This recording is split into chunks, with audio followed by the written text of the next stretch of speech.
네, 제6회 도시연구 공모 논문 발표회를 시작하겠습니다. 안녕하세요. 저는 오늘 진행을 맡은 인천연구원 도시공간연구부 민혁기입니다. 오늘 제6회 공모 논문 발표회는 초고령 사회와 도시라는 주제로 진행이 됩니다. 이번 발표회에도 많은 논문들이 신청이 되었고 저희는 이번에 그 중에서 3편을 힘들게 엄선하여 발표를 진행을 하게 되었습니다. 오늘 도시연구 학술 행사에서 의미 있는 발표와 토론이 있기를 바라겠습니다.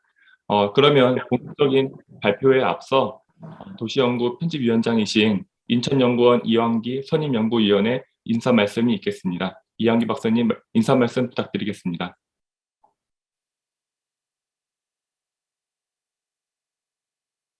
네, 안녕하세요. 인천연구원의 도시연구 편집위원장을 맡은 이왕기입니다.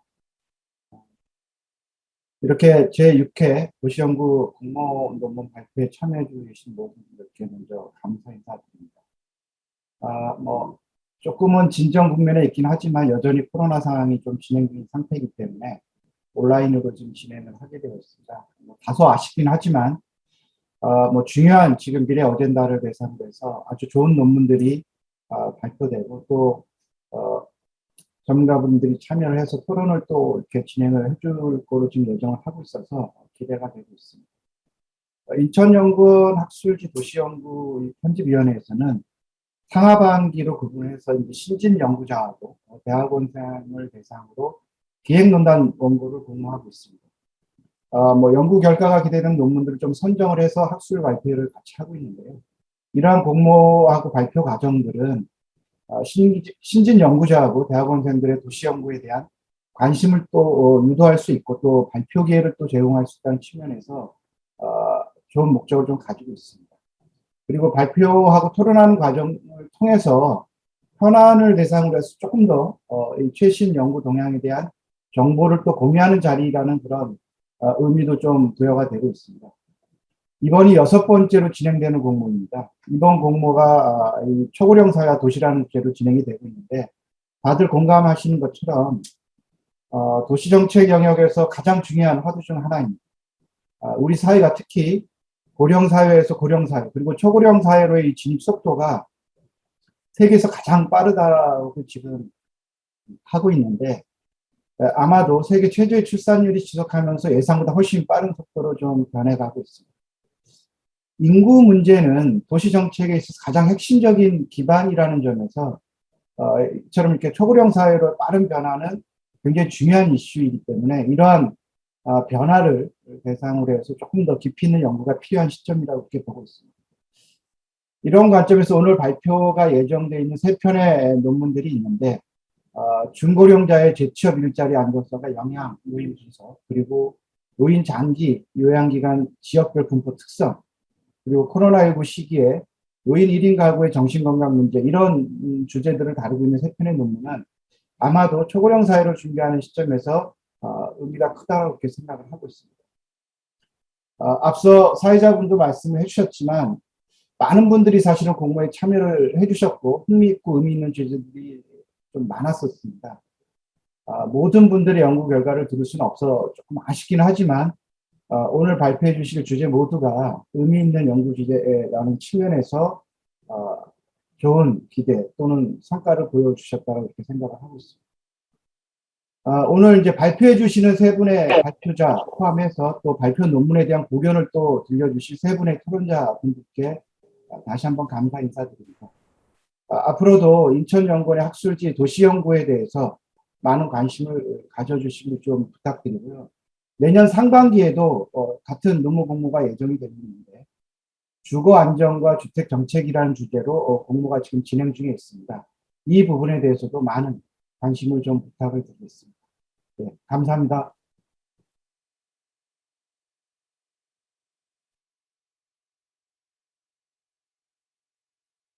네, 이왕기 박사님 말씀 감사합니다. 그럼 이제 첫 번째 발표를 시작을 하도록 하겠습니다. 첫 번째 발표는 서울대학교 사회복지학과 석사 과정 중인 도하정님께서 중고령자의 재취업 일자리 안정성과 영향 요인 분석, 생애 주된 일자리 경력 특성을 중심으로 라는 주제로 발표를 시작해 주시겠습니다. 그럼 발표자께서는 준비가 되시면 시작해 주시길 바랍니다. 네, 중고령자의 재취업 일자리 안정성과 영향 요인 분석, 생애 주된 일자리 경력 특성을 중심으로에 대한 주제로 발표를 하게 된 서울대학교 사회복지학과 도하정이라고 합니다. 다음의 목차로 발표 진행해 보도록 하겠습니다. 최근 들어서 많은 중고령자들은 다양한 유형의 연금을 받는 시기보다 실제로 퇴직하는 시기가 빨라지면서 해당 시기의 공백으로 인해 생계를 안정적으로 유지하는 데 어려움을 겪고 있습니다. 오른쪽 표에서 확인하실 수 있듯이 베이비 부머의 재취업 일자리의 90%에 이르는 비율이 생계형 일자리에 해당되는 것을 통해 이러한 사실을 일부 확인할 수 있습니다. 즉, 과거 전통적인 노동 경로에서는 완전히 은퇴를 하는 것이 일반적인 추세였다면 최근 들어서는 퇴직을 한 뒤에도 가교 일자리를 통해 점진적으로 노동시장에서 은퇴하는 추세가 증가하고 있습니다. 이러한 중고령자 노동 경로의 전반적인 변화에 대응해 정부도 중고령자 재취업을 위한 다양한 제도와 정책을 시행 및 운영하고 있습니다. 정부의 정책은 오른쪽 아래 그래프와 같이 중고령자의 고용률 증가에는 긍정적인 효과를 보인 것으로 확인되었습니다. 그러나 중고령자가 재취업하는 일자리의 상당수는 임시 일용직으로 고용이 안정적이지 못한 일자리고 임금 수준도 대체로 높지 않은 것으로 나타났습니다. 이러한 상황으로 인해서 정부의 고용정책은 고용률은 증가시켰지만 재취업 일자리 질에 대한 재고는 다소 미흡하다라는 비판이 제기되었습니다. 일례로 중고령자가 많이 참여하고 있는 노인 일자리 사업의 경우에도 중고령자가 재취업할 수 있는 진입장벽은 많이 낮추었지만 이런 일자리 사업은 계약 기간이 비교적 단기간이고 임금 수준 또한 생계 유지 측면에서는 충분하지 않다라는 비판이 많이 제기되고 있습니다. 따라서 이러한 중고령자의 재취업 현황을 고려했을 때 이들의 재취업 여부뿐만 아니라 재취업한 일자리의 다양한 질적 측면을 탐색할 필요가 있는 것으로 생각되었습니다. 특히 질적 측면 중에서도 중고령자 대부분의 재취업 동기가 생계 목적임을 고려한다면 고용 측면뿐만 아니라 다양한 측면의 일자리 안정성을 구체적으로 탐색할 필요가 있을 것으로 생각되었습니다. 중고령자의 재취업 일자리에 대한 분석을 위해서는 이들의 재취업 이전 노동 경로에 대해서 중요하게 고려되어야 하는데요. 경력 중후반기의 고용 형태, 소득과 같은 노동 경력 특성은 그 경로의 의존성을 가지고 있기 때문에 이후 노동시장 진입에서도 지속적으로 영향을 미치게 됩니다. 특히 이러한 노동 경력의 경로 의존성은 청년보다 중고령자에게 더 크게 나타나는 영향이기 때문에 다른 경제 주체보다도 중고령자의 재취업 분석에 있어서 이러한 이전 노동 경력을 함께 살펴볼 필요가 있습니다. 그래서 중고령자의 재취업 실태와 이들의 노동 경로 의존성이라는 두 측면을 착안해서 중고령자 재취업 일자리 안정성에 대한 다양한 측면을 노동 경력을 중심으로 고찰해야 한다는 다음과 같은 연구 문제를 설정하게 되었습니다.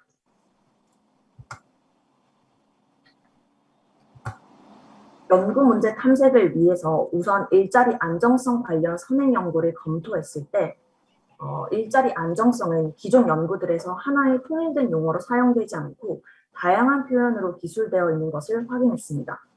일자리 안정성을 의미하는 다른 연구들까지 수합해서 정리해본 결과 일자리 안정성 개념에서 공통적으로 이 일자리가 불안정하다라는 것은 노동시장에서 상대적으로 취약한 지위에 있거나 외부의 위기 상황에 의해서 고용 상태가 지속되기 어려운 상태로 정의되었습니다. 한 개인이 불안정한 일자리에 종사한다라는 것은 이런 고용계약상의 불안정한 지위에 있는 것뿐만 아니라 이로 인해서 미래의 수입을 예측하기 어렵고 또 그로 인해서 일상생활을 유지시켜 나가는 것이 어려운 상황임을 모두 포함하는 개념이라고 볼 수 있습니다. 산업의 전반적인 변화로 인해서 이러한 일자리 불안정 파이가 점차 커지면서 불안정 일자리가 존재하는 노동시장과 상대적으로 괜찮은 일자리가 존재하는 노동시장이 분절화가 닥대되기 시작했고 이런 노동시장에서 중고령자는 연령으로 인한 페널티와 보유하고 있는 기술이나 숙련이 노후화되면서 괜찮은 일자리가 존재하는 노동시장에 진입하기가 점차 어려워지게 되었습니다. 이러한 상황을 반영해서 관련 연구들이 최근 들어 활발하게 진행되고 있지만 해당 연구들은 일자리 안정성 측면에서도 고용 안정성, 즉 정규직 여부로 정의될 수 있는 종사상 지위를 통해서 접근하는 경우가 많았습니다. 그러나 이런 고용 안정성 중심의 단일한 차원의 접근은 비정규직이 아니면서도 불안정한 상태의 일자리에 종사하는 이들을 포착하기가 어렵게 만들기 때문에 고용 안정성 측면뿐만 아니라 다른 차원의 일자리 안정성에 대해 살펴볼 필요가 있습니다. 일례로 ILO의 불안정 노동 관련 2011 보고서에 따르면 불안정 노동을 고용 계약상의 불안정뿐만 아니라 저임금이나 사회보장 미흡 등을 모두 포함하는 개념으로 정의하고 있습니다. 특히 일자리 불안정성 중 중고령자는 임금 불안정성이 매우 큰 것으로 나타났습니다. 이러한 상황을 고려했을 때 이들의 재취업 일자리를 고용 안정성을 통해서만 본다면 베이비 부머 세대가 대거 퇴직을 하고 있는 현 시점에서 중고령자의 일자리 안정성을 심도 있게 살펴보기 어려울 것으로 예상됩니다. 특히 불안정 일자리로 재취업했을 때 이 재취업자의 정신 건강을 비롯해 개인의 신변에 여러 부정적인 영향을 미치는 것으로 연구에서 밝혀졌는데 이러한 불안정 일자리 재취업으로 인한 부정적 경험은 중고령층에게서 더 큰 영향을 미친다라는 선행 연구에서 밝혀진 점을 고려할 때 본 연구에서 상정한 연구 문제는 더 활발한 논의가 이루어질 필요가 있을 것으로 보입니다. 다음으로 중고령자 재취업 결과 관련 영향 요인에 대해서 살펴본 결과 연령이나 성별과 같은 인구 통계학적 특성, 가구 소득, 부양 자녀 여부 등의 가구 특성, 직업교육 훈련 교육 수준 등의 인적 자본 특성, 이전 일자리의 퇴직 시기나 경력 연관성과 같은 이전 일자리 경력 특성 등이 제시되었습니다. 특히 중고령자의 재취업은 생애 과정 이론에서 설명하는 바와 같이 이미 생성된 주된 일자리의 노동 경력 궤적으로 인해 다른 특성을 가진 노동시장으로 진입이 어렵기 때문에 재취업 일자리 안정성에 영향을 미치는 요인을 분석하기 위해서 특히 주된 일자리 경력 특성을 자세히 살펴볼 필요가 있습니다. 본래 개인의 생애에 대해 설명하는 생애 과정 이론에서는 노동에 대해서 과거 노동 경력과 노동 시장의 영향으로 어떠한 노동의 궤적이 생기면 이 궤적이 개인 일생의 노동 경로에 영향을 미치기 때문에 이후의 노동은 이전 경력에 대해서 지속적인 경로 의존성을 가지게 된다고 보고 있습니다. 이러한 논지에서 이전 경력 특성 관련 변수들을 통해 재취업의 영향 요인을 규명하고자 하는 연구가 진행되고 있지만 이러한 영향 요인들은 대부분 재취업 여부나 재취업 구직 동기에 대한 영향 요인이 더 많았고 재취업 일자리 안정성에 대한 영향 요인은 추가적으로 더 규명될 필요가 있을 것으로 생각되었습니다. 이렇게 기존 관련 연구들을 고찰한 뒤 중고령자의 재취업 일자리 안정성을 분석하고 이러한 일자리 안정성에 영향을 미치는 주된 일자리 특성을 규명하고자 하는 연구를 진행하게 되었습니다.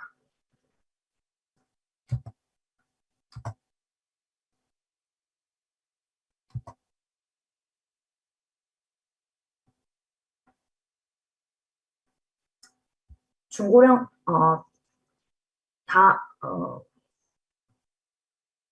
분석을 위해서 사용한 자료는 한국 노동 패널 자료 중 2015년 장년층 부가조사 자료를 포함해서 2015년에서 2020년까지 다양한 자료를 필요에 따라 병합해서 사용했습니다. 연구 대상은 2015년 기준 장년층 부가조사에 응답한 만 50세 이상에서 만 74세 이하 중 2015년 당시 주된 일자리에 종사하고 있다가 이후 연도에서 재취업을 한 중고령자로 설정했습니다. 분석 방법으로는 고용 안정성을 확인하기 위해서 콕스 회귀 분석을 사용하였고 임금 안정성과 사회보험 안정성 여부를 확인하기 위해서는 이항 로지스틱 회귀 분석을 사용했습니다. 저의 연구 종속 변수는 일자리 안정성으로 본 연구에서는 일자리 안정성을 고용 안정성을 포함해 임금 안정성과 사회보험 안정성을 통해서 살펴보고자 했습니다. 구체적으로 고용 안정성을 주된 일자리 퇴직 후에 첫 재취업 일자리를 유지한 기간으로 확인하였고 임금 안정성은 중위임금 3분의 2 이상 여부, 사회보험 안정성은 고용보험, 건강보험, 산재보험이 모두 가입되어 있는 경우를 사회보험 측면에서 안정적이라고 설정하였습니다. 독립변수는 주된 일자리 경력 특성으로 구체적으로 직종, 퇴직 연령, 종사상 지위, 정년 유무, 로그 임금, 일자리 만족도 이렇게 6가지 하위 요소를 통해 살펴보고자 했습니다. 또한 선행연구 고찰을 통해 일자리 안정성에 영향을 미칠 것으로 판단되는 개인적 특성과 가구 관련 특성을 통제 변수로 설정했습니다. 먼저 개인적 특성에 따른 고용 안정성 현황에 대한 기술 통계를 살펴보시면 재취업한 중고령자 중 여성보다 남성이 재취업 일자리를 유지하는 기간이 더 긴 것으로 나타났습니다. 교육 수준을 통해서 살펴봤을 때는 대졸 이상 집단이 중졸 이하나 고졸 이하 집단보다 재취업 일자리를 조사 기간까지 유지하는 비율이 높게 나타났습니다. 가구 특성을 기준으로 봤을 때는 가구 내에 취업한 가구원이 있는 경우보다 없는 경우에 재취업 일자리에서 더 오래 일하는 것으로 나타났습니다. 다음으로 본 연구에서 관심 있게 보고자 하는 주된 일자리 특성에 따른 고용 안정성 현황을 봤을 때는 주된 일자리가 전문 관리직과 기능 장치 조작이었던 집단은 재취업 일자리를 조사 기간까지 유지하는 비율이 비교적 높게 나타난 반면 서비스 판매직과 단순 노무직 직종은 다른 직종에 비해서 일자리 유지 비율이 낮은 것으로 나타났습니다. 종사상 지위 측면에서는 임시 일용직보다 상용직이 큰 차이로 일자리 유지 비율이 높게 나타났고 주된 일자리가 정년이 있었던 집단이 고용 유지율이 높게 나타났습니다. 중고령자의 고용 안정성에 영향을 미치는 주된 일자리 특성을 살펴보기 위해서 콕스 회귀 분석을 실시한 결과를 보시면 경력 특성 중에서 직종, 퇴직 연령, 종사상 지위, 정년 유무가 유의미한 영향을 미치는 것으로 확인되었습니다. 먼저 직종에서는 전문 관리직에 비해 서비스 판매직과 단순 노무직이 재취업 일자리를 이탈할 확률이 더 높게 나타났습니다. 주된 일자리의 퇴직 연령이 높거나 정년이 있는 경우에 재취업 일자리를 덜 이탈하였고 또한 주된 일자리의 종사상 지위가 임시 일용직인 집단이 고용이 불안정한 일자리에 재취업할 가능성을 높이는 것으로 나타났습니다. 통제 변수로 설정한 변수 중에서는 연령이 고용 안정성에 유의미한 영향을 미쳤는데 연령이 높을수록 고용을 유지할 확률이 낮아지는 것으로 나타났습니다.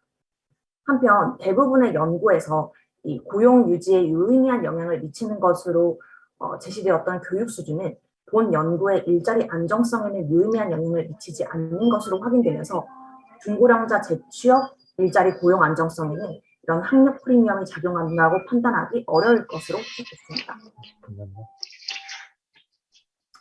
이렇게 중고령자의 고용 안정성 분석을 정리하면 일자리 유지 기간이 높은 집단은 주된 일자리가 전문 관리직, 기능 장치 조작과 같이 전문적인 직업 능력이 필요한 일자리였거나 상용직 또는 정년이 있는 일자리에 종사하면서 비교적 고용 안정적인 노동 경력을 보유한 집단으로 나타났습니다.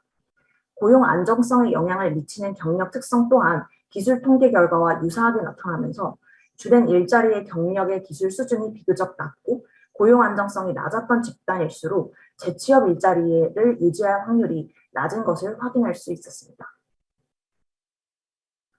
다음으로 2020년 기준 임금 안정성 현황을 살펴봤을 때 임금 불안정 일자리에 종사하는 규모가 남성보다 여성이 약 5배 정도 높게 나타나면서 중고령자 여성의 임금 불안정이 매우 두드러지게 나타나는 것을 확인할 수 있었습니다. 교육 수준에서는 교육 수준이 낮아질수록 본 연구에서 설정한 중위임금 3분의 2 미만의 임금을 받는 집단이 더 많은 것으로 나타났습니다. 개인적 특성에 따라 사회보험 안정성을 살펴봤을 때는 임금 안정성과는 다르게 여성과 남성 간의 불안정 비율이 그렇게까지 큰 차이를 보이진 않았습니다. 주된 일자리 특성에 따른 임금 안정성 현황에서는 이전 일자리가 단순 노무직이거나 임시 일용직인 경우 재취업 일자리에서 적정한 수준의 임금을 보장받기 어려웠습니다. 사회보험 안정성 현황에서는 전체 중에서 사회보험 불안정 집단이 약 60%로 매우 높은 수치를 보였습니다. 또한 임금 안정성 현황과 유사하게 단순 노무직과 임시 일용직이었던 집단이 사회보험 불안정이 매우 높게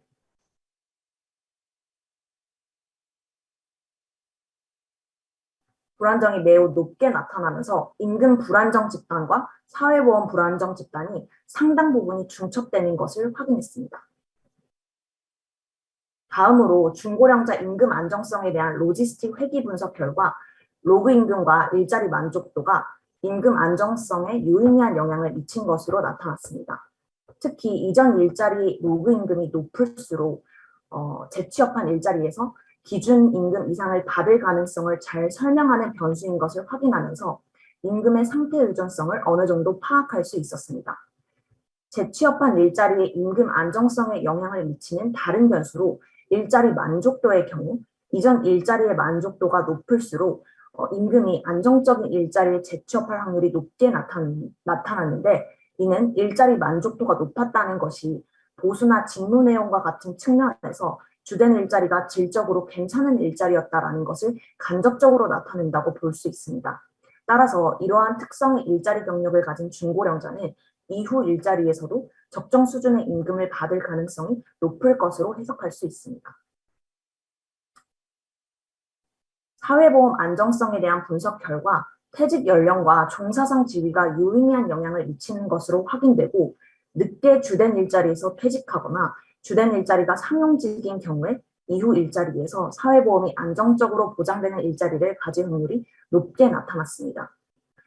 통제 변수 중에서는 연령이 재취업 일자리의 사회보험 안정성에 영향 요인으로 나타났는데 연령이 높아질수록 사회보험 측면에서 안정적인 일자리를 가질 확률이 낮은 것을 확인할 수 있었습니다. 이러한 연령이 재취업 일자리 안정성에 부정적인 영향을 미치는 양상은 고용 안정성 분석에서도 확인할 수 있었고 임금 안정성에서는 유의미한 영향 요인으로 도출되진 않았지만 같은 패턴을 보이고 있었습니다. 이러한 양상은 노동시장에서 연령이 높을수록 취업 경쟁력이 약하다는 점을 인식하고 중고령자가 상대적으로 안정적이지 못한 노동 조건도 스스로 수용하려는 경향이 다른 주체에 비해서는 강하다라는 기존 연구들의 해석을 일부 반영하고 있는 것으로 해석했습니다. 그래서 중고령자의 임금 안정성과 사회보험 안정성을 정리하면 앞서 언급한 것처럼 임금의 경우 여성이 남성에 비해 불안정한 일자리에 종사하는 비율이 큰 차이가 나면서 중고령자 중에서도 여성의 임금 불안정이 심각한 상황임을 알 수 있었습니다. 한편 임금 안정성에 이전 일자리 임금이 중요한 영향 요인으로 확인되면서 저임금 근로를 경험한 집단은 이후 일자리에서도 저임금 경험을 할 가능성이 높은 것을 확인할 수 있었습니다. 중고령자의 재취업 사회보험 안정성의 경우에는 이전에 퇴직 연령이 낮거나 종사상 지위가 임시 일용직으로 고용 지위나 고용 상태가 불안정했던 집단일수록 사회보험이 불안정성한 일자리에 재취업할 확률이 높은 것을 볼 수 있었습니다. 이 연구는 중고령자 재취업 일자리 안정성을 일자리 유지 기간을 통한 고용 안정성, 임금 안정성, 사회보험 안정성 이렇게 세 가지 측면을 통해서 살펴보았고 이러한 일자리 안정성에 영향을 미치는 요인을 생애 주기 이론에 근거해서 이들의 생애 주된 일자리 경력 특성을 중심으로 살펴보고자 하였습니다. 분석 결과 이전 경력에 대한 재취업 일자리 안정성의 상태 의존성을 일부 살펴볼 수 있었고 이를 바탕으로 여러 정책적 제안을 제시했습니다.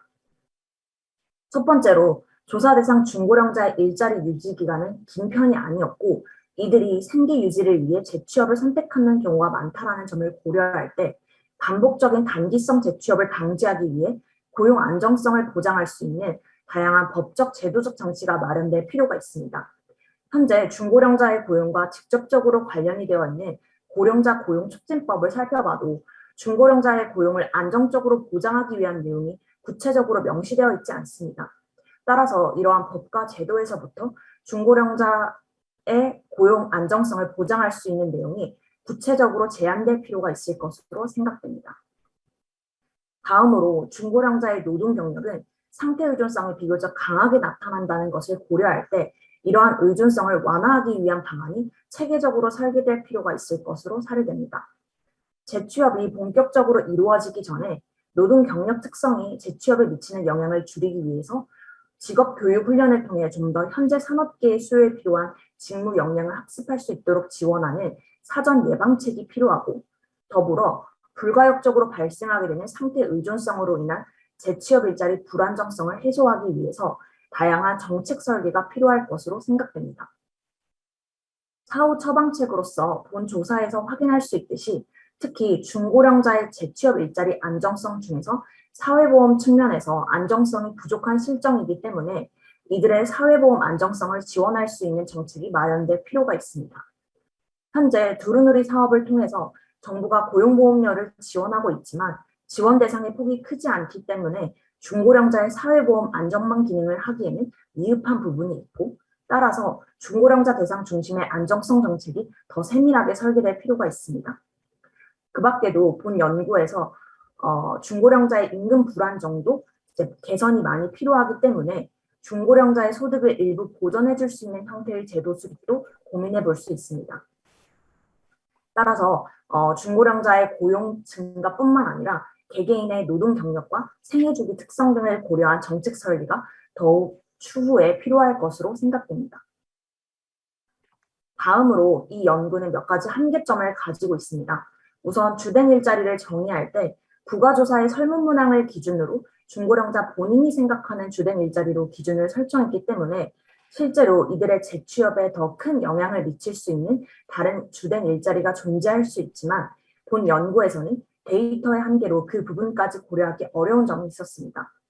또한 임금 안정성과 사회보험 안정성을 분석할 때 있어서 조사 기간 동안 해를 거듭할수록 탈락하는 표본이 커서 분석의 정밀성을 위해 한 시점 분석으로 한정했고, 그로 인해 해당 안정성에 대해서는 충분한 표본 규모 확보가 어려웠던 부분이 있었습니다. 그렇지만 이 연구는 중고령자의 주된 일자리 경력이 재취업 시에 일종의 신호 기능을 하면서 노동의 경로 유전성을 다양한 차원에서 확인했다는 점에서 이 연구의 의의를 볼 수 있다고 생각하며 발표 마치도록 하겠습니다. 네, 감사합니다.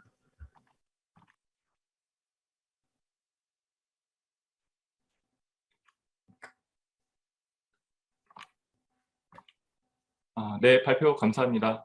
그러면 첫 번째 주제에 대해서 한국노동연구원 사회정책연구본부 이승호 연구위원님께서 지정 토론해 주시겠습니다.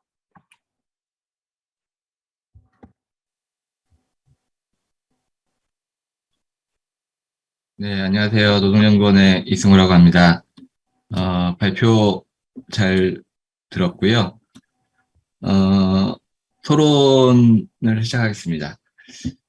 이 연구는 생애과정 관점에서 고령자의 재취업 일자리의 안정성을 살펴본 연구고요. 그 일자리 안정성을 특히 흔히 하는 그 고용 형태로 측정하는 것을 넘어서서 고용 안정성, 임금 안정성, 사회보험 안정성의 세 가지 측면으로 구분해서 측정했다는 점에서 기존 연구와는 좀 차별점이 있는 연구라고 생각이 됩니다.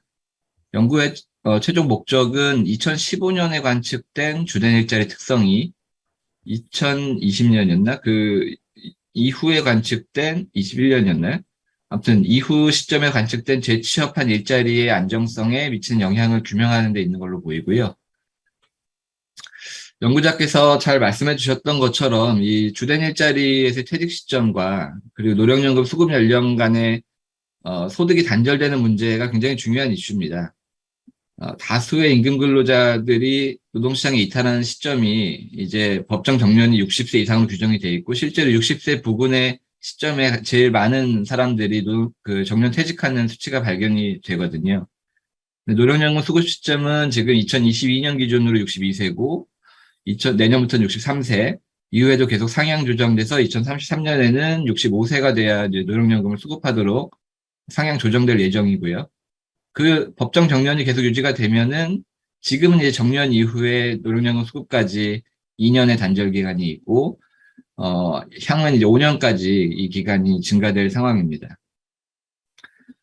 노동시장 쪽에서 보면 60세 이상 법정 정년은 2013년에 법안이 발표되고 2016년에서 17년 사이에 순차적으로 도입이 됐거든요.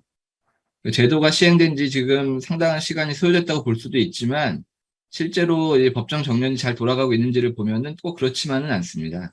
그러니까 2021년 기준으로 정년제 운영 사업체 기준으로 보면은 전체 사업체의 21.1% 정도만 법정 정년제를 운영하고 있거든요. 그러니까 나머지 80%는 정년제를 운영하고 있지 않는다는 얘기죠.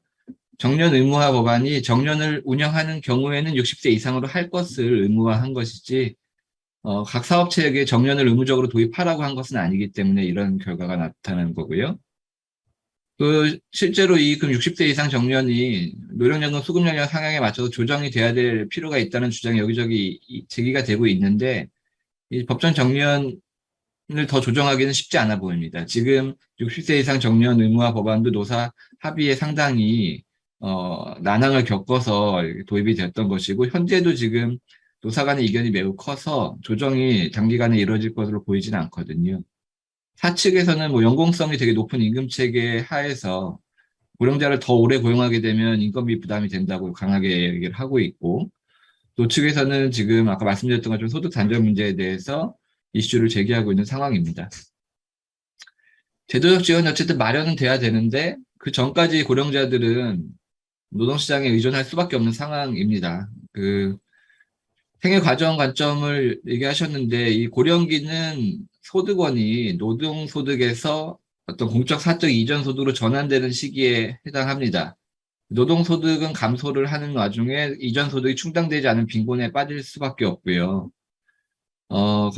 이 연구에서는 뭐 이렇게 소득 단절 기간을 얘기하고 그게 중요한 이슈긴 하지만 좀 더 깊이 보면은 연금을 못 받는 사람도 많습니다. 지금 2020년 기준으로 노령연금 수급률이 54.9%니까 거의 절반에 가까운 사람은 연금을 받지 못하는 상황에 있고 그리고 연금을 받더라도 평균 급여 수준이 54만 원이거든요. 그러니까 생계를 유지하기에 충분하지 않은 그런 문제도 사실 더 깊이 들여다볼 측면이 필요가 있습니다. 노동시장을 보면은 고령자들이 원하는 일자리를 쉽게 구할 수 있을 것 같지 않은 상황입니다. 지금 베이비붐 세대가 고령기 진입하면서 또 고령 노동력 공급은 굉장히 크게 늘어나는 데 반해서 노동시장에서 산업 구조가 달라지고 있고 고령자들이 취업할 수 있는 일자리 수는 줄어들고 있거든요. 그러니까 수요가 줄어드는데 공급이 늘어나면 일자리 질이 저하될 수밖에 없는 그런 것이 우려가 되고요. 최근에 이제 고령자들은 과거에 비해서 더 건강하고 교육 수준도 높고 또 노동시장에서의 숙련 수준도 높은 편이지만 이런 것들로 이제 해소가 되기는 어려운 상황으로 보입니다. 논문에서 다루고 있는 이 주제, 주전 일자리 퇴직 이후의 노동시장 재취업 문제는 고령자의 삶에 있어서 가장 중요한 이슈 중에 하나다, 현 시점에서. 이렇게 생각이 되고요. 좀 중요한 이슈를 다루셨다는 점에서 좋은 연구였다라고 판단을 합니다. 다만 이제 토론자 입장에서 몇 가지 연구 설계에 있어서 좀 여러 가지 생각들을 좀 말씀을 드리겠습니다. 먼저 연구에서 차별성을 갖고 있는 이 일자리 안정성을 세 가지로 나눠서 측정한 부분, 고용 안정성, 소득 안정성, 사회보험 안정성, 세 가지 차원이 과연 충분한지 혹은 다 필요한지 이런 것들에 대한 좀 생각을 좀 해볼 필요가 있어 보입니다. 특히 사회보험 안정성의 경우에는 고용보험, 산재보험, 건강보험 이제 가입으로 측정을 했는데 국민연금의 경우에는 60세 이후로 가입을 하지 않도록 이렇게 보험료를 납부하지 않기 때문에 제외가 된 것 같기도 하고, 근데 건강보험의 경우에도 좀 제고할 필요가 있지 않나 생각이 듭니다. 건강보험의 가입 여부는 이제 우리나라 이제 건강보험 적용률이 거의 99%던가요? 굉장히 높고 직장 가입이 되지 않는 것을 가지고 이제 평가를 할 수 있기는 한데 근로자가 직장 가입자가 아니다라고 하더라도 지역 가입으로 가입을 할 수가 있고 또 어떤 경우에는 다른 구성원의 직장 가입자의 피보험자로 등록이 되어 있는 경우가 많기 때문에 근로자 입장에서는 오히려 피보험자로 등록되는 걸 더 선호할 수도 있죠.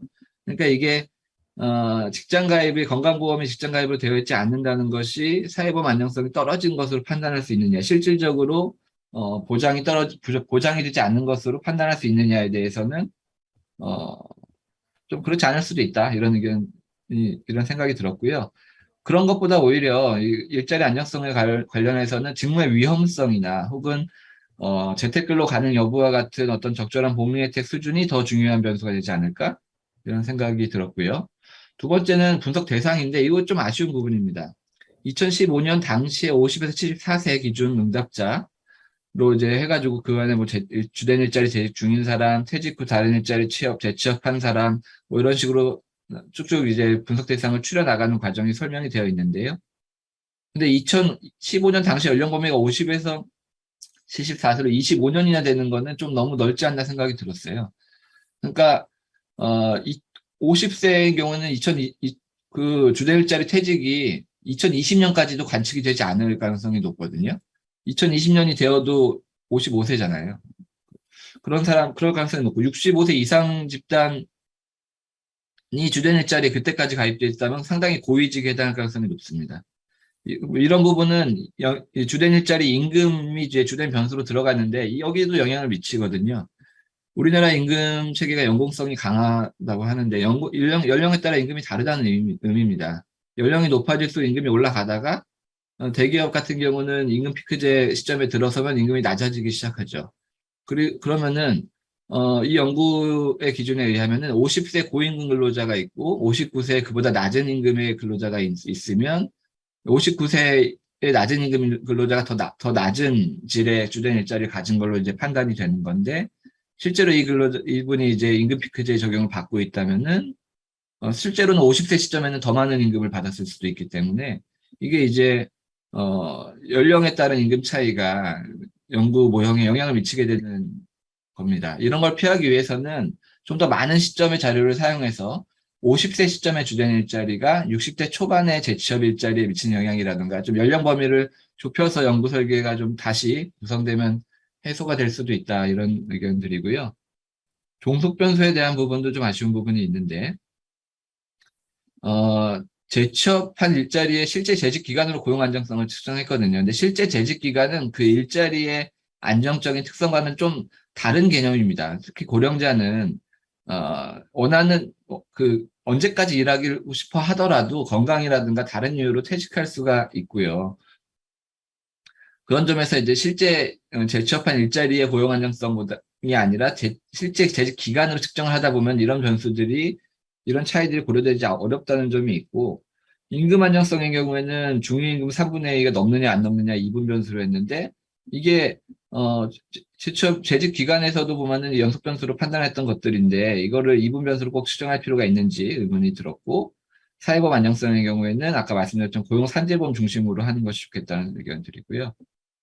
이게 통제 변수의 부채 유무를 포함하셨는데요. 이 부채 유무가 경제적 특성을 보여주는데 이게 적절한 변수로 생각되지는 않습니다. 그러니까 우리 부채가 많으면 경제적으로 어렵다라고 생각을 하셨을 것 같은데, 실제로는 부채가 있는 사람들이 자산이나 이런 것들을 갖춘 사람들이 부채를 빌릴 수가 있습니다. 대출을 받을 수가 있기 때문에. 그래서 두 가지가 다 포함이 되어 있고, 경제적 어려운 사람들과 경제적으로 굉장히 여유가 있는 사람들이 같이 혼합되어 있는 변수라서 부채 유무로 가구 경제 수준을 판단하기는 적절하지 않을 수 있다. 다른 변수를 사용하는 것이 좋겠다. 이런 의견 드리고요. 독립 변수의 경우에도 좀 더 세심하게 좀 더 설명이 됐으면 좋겠다는 생각입니다. 직종의 이제 사무직이라든가 이런 것들이 빠져서 이런 것들은 어떻게 추정이 되는지 좀 고민이 되고, 또 정년이 있는 일자리가 더 안정적일 것이다, 이렇게 판단을 하셨을 것 같은데 또 그렇게 보기가 좀 어렵거든요. 아까 말씀드렸던 것처럼 정년을 도입하지 않은 사업장은 정년제가 근로자가 특정 연령에 도달하면 사용자가 근로자를 연령을 이유로 해고할 수 있는 권한을 부여하는 제도이고, 정년제가 없다는 말은 연령을 이유로 해고할 수 없다는 의미이기 때문에 정년이 있고 없고에 따라서 그 일자리 특성을 단순히 판단하기는 쉽지 않은 부분이 있습니다. 분석 결과에 대해서 말씀드리면, 기술 분석에서 연령 특성이 빠져 있는 점이 좀 아쉬웠어요. 그러니까 아까 말씀드렸던 것처럼 2015년 기준으로 너무 많은 연령 범위가 포함되어 있기 때문에 연령별 차이가 반드시 좀 짚고 넘어가야 될 부분이라고 생각이 들고요. 로직 분석에서는 이 익스포넨셜 베타 값을 그대로 확률로 해석하는 것은 문제가 있다. 이 부분은 좀 연구 방법에 대한 부분을 좀 확인을 하셔서 수정이 필요해 보입니다. 그리고 주된 일자리 정년 여부의 경우는 아까 말씀드렸던 것처럼 이 정년 여부가 어쨌든 기업 규모에 따라서 정년을 실시하는 비중에 상당한 차이가 있거든요. 그런데 지금 통제 변수의 기업 규모 특성이 빠져 있기 때문에 여기 정년 여부 변수의 회귀 개수가 의미하는 바가 실제 정년제 운영 여부로 인한 영향일 수도 있지만 사실은 기업 규모에 따른 차이일 수도 있기 때문에 해석에 주의할 필요가 있습니다. 그리고 마지막으로는 재취업 일자리의 평균 유지 기간이 짧다. 근데 27개월이었거든요. 27개월이면 2년이 넘는 시간이고, 이게 우리가 이제 경제활동 인구조사에서 상용직을 판단할 때 1년 이상 계약 기간이 있으면 상용직으로 분류를 합니다. 그리고 상용직 비중을 고용이 안정적인 집단의 규모로 해석하곤 하는데 평균 기간, 재취업 일자리 기간이 27개월이라는 것을 과연 짧다고 할 수 있냐. 사실 여러 가지 생각이 드는 게 실제로 27개월 정도가 주된 일자리 퇴직하고 재취업한 일자리가 27개월이나 될 것 같지는 않거든요. 그러니까 앞서 이 표본 추출의 이 문제가 이 재취업 일자리 유지 기간이 굉장히 길게 잡히는 원인으로 작용했을 가능성도 뭐 있고요. 아무튼 이 해석에 있어서 좀 더 신중할 필요가 있다는 생각이 들었습니다.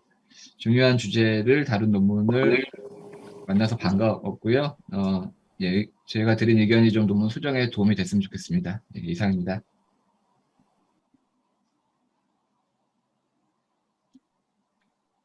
네, 이승호 연구위원님 좋은 말씀 정말 감사합니다.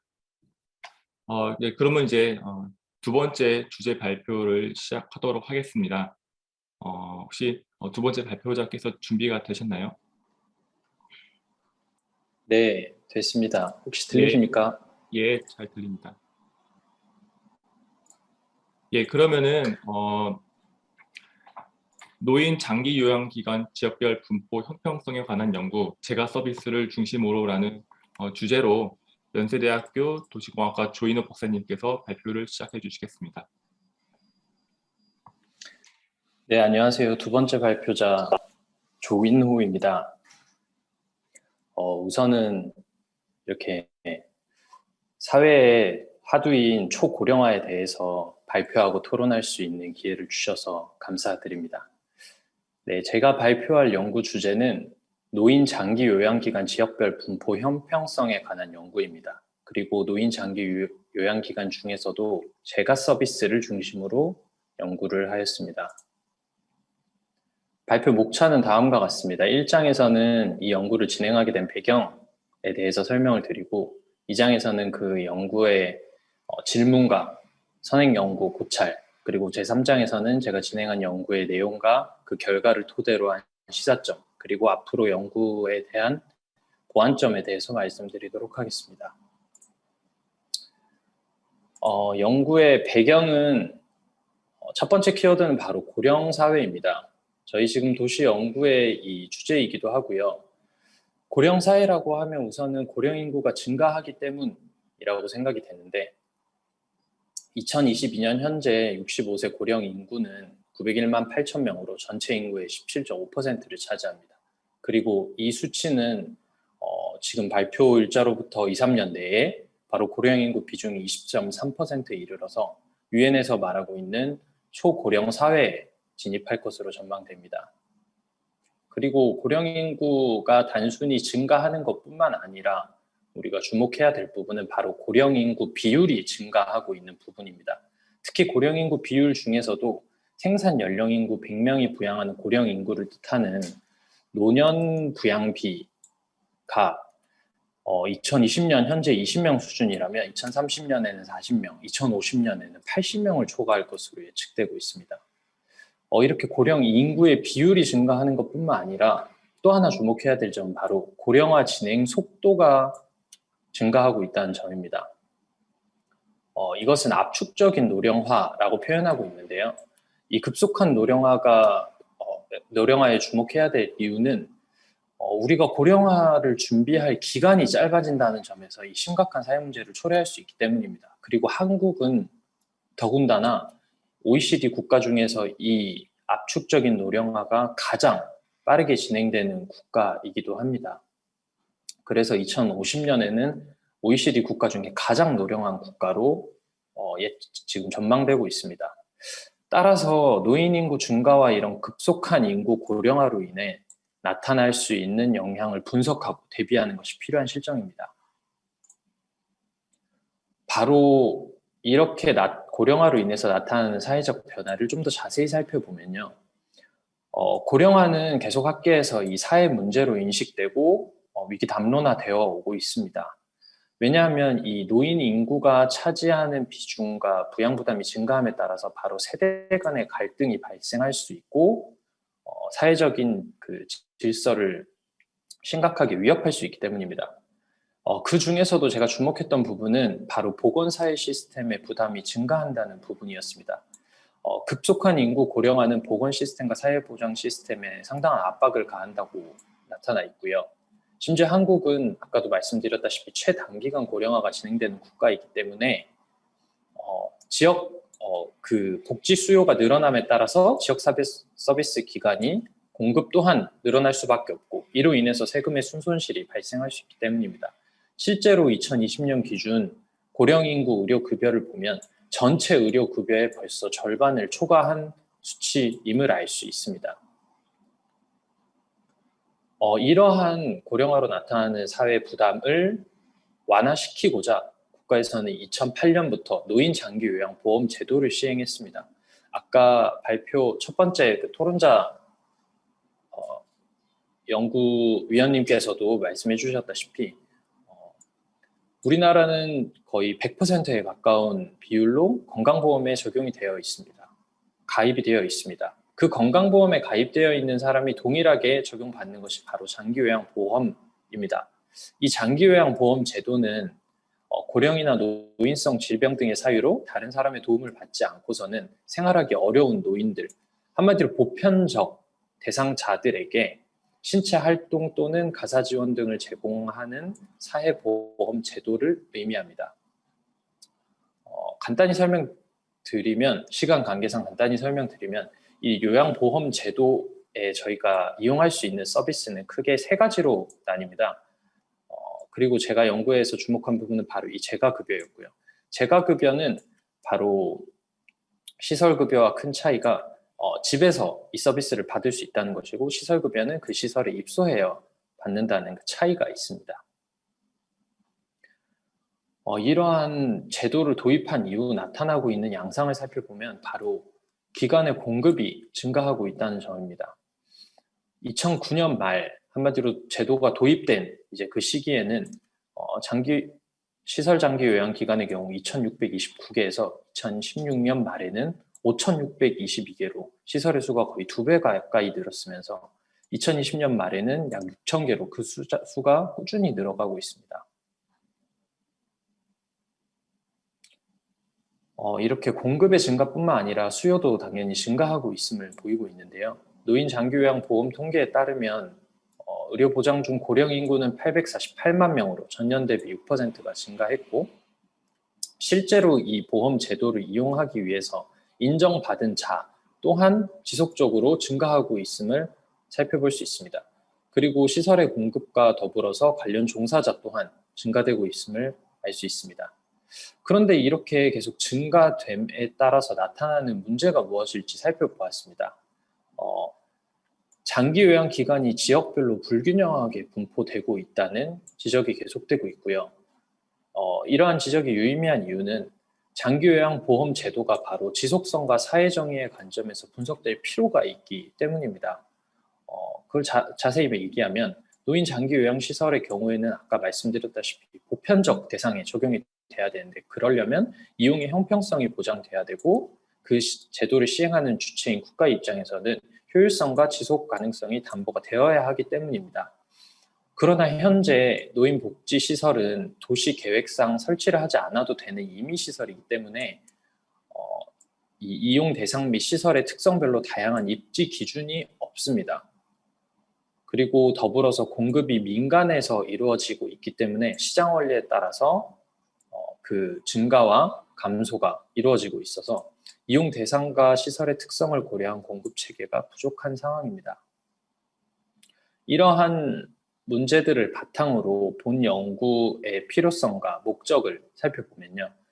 노인복지시설에 관한 연구는 대부분 사회복지학, 심리학 분야에서 그 서비스의 질 향상을 위한 연구가 대다수입니다.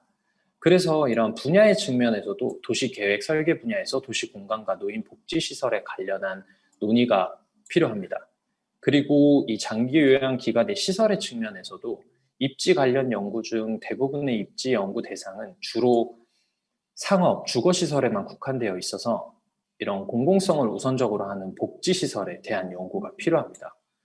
그리고 지금 고령화 사회적인 측면에서도 정부와 지자체에서 이런 인프라 확충과 도시환경 개선 종합계획을 발표하고 있고 이런 범정부적인 사업을 진행하고 있음에도 불구하고 전국 대상 범위의 이런 연구가 부족한 상황입니다. 그래서 결론적으로 현재 노인 인구가 급격히 증가하는 상황임에도 불구하고 노인 복지시설의 이용 대상 및 시설의 특성별, 지역별 입지 기준이 부족한 점에서 이 연구가 기초 근거로 활용될 수 있다고 판단했습니다. 따라서 이 연구의 목적은 고령화에 따라 증가하는 노인복지 수요에 대응하기 위해 공급되는 노인복지시설의 지역 간 불균형이 실제로 존재하고 있는지를 실증 분석하고 해당 시설의 현황과 변화 추이를 통해서 지역별, 시설별 그 불균형의 정도를 파악하고자 합니다. 그리고 노인복지시설의 공급이 이 민간에게 맡겨진 공급 체계에서 실제로 나타나는 문제점인지 확인하고자 합니다. 그리고 마지막으로는 전 국민을 자격 대상으로 하는 장기요양보험 제도가 지역별로 노인복지 수요에 대응한 공급이 이루어지고 있는지를 점검하고자 합니다. 따라서 본 연구의 질문은 다음과 같습니다. 원래 기존 처음에 연구 방향을 잡았을 때는 5개로 잡았는데요. 2번과 5번은 추후 연구, 본 발표 이후에 연구를 보완하고자 합니다. 네. 첫 번째 연구 질문은 노인 장기요양시설이 실제로 지역적 불균형이 존재하는지, 그리고 노인 장기요양시설이 상대적으로 가장 불균형한 지역과 시설은 무엇인지를 살펴보고자 합니다. 시간 관계상 이 장기요양 기간에 대한 고찰은 빠르게 넘어가도록 하겠습니다. 노인 장기요양 기간이라고 하면 노인복지법에 의거한 노인복지시설 중에 대통령령으로 정한 시설을 의미합니다. 이것은 노인복지시설의 목록이고요. 이 노인 재가복지시설 중에서 재가급여로 인정받은 기간이 바로 장기요양 기간이 되는 것입니다.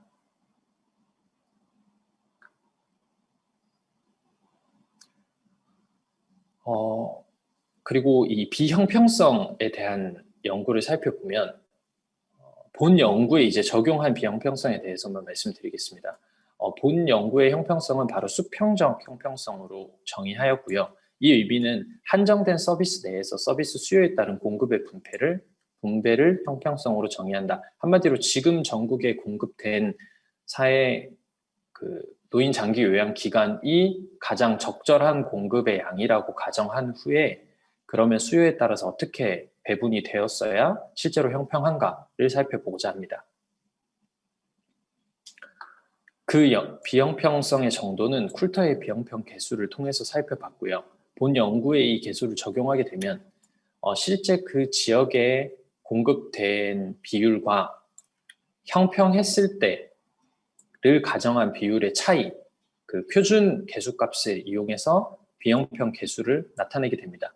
이 비형평 계수가 의미하는 바는 실제로 비형평한지 아닌지를 판단할 수 있고 그에 따라서 조정계수값이 같이 도출되는데 이 조정계수값은 그러면 형평하기 위해서는 그 물리적인 공급량이 얼마나 조정되어야 하는지를 나타내는 값입니다. 따라서 본 연구의 틀은 다음과 같습니다.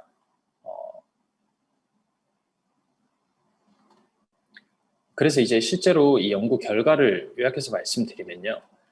전국의 비형평 수준의 결과를 살펴봤을 때는 이 재가 기간은 거의 형평한 수준으로 나타납니다. 그러나 이제 실제로 그 시도별로 이후에는 시군구별로도 결과가 나타나 있습니다. 먼저 시도를 살펴보면 서울특별시는 필요 조정수가 12개 증가해야 된다고 나타나 있는 거고요. 충청북도는 29개 증가, 그리고 전라북도는 103개 증가, 경상북도는 181개가 증가해야 실제로 이제 형평성을 유지할 수 있다라는 것을 알 수 있습니다. 근데 여기서 경기도를 살펴보면 마이너스 774로 실제로 이 형평한 수준은 거의 형평하다고 나오나 실질적으로 시도별로 그 얼마나 비율이 조정되어야 되는지를 살펴보면 유의미한 결과를 얻을 수 있습니다.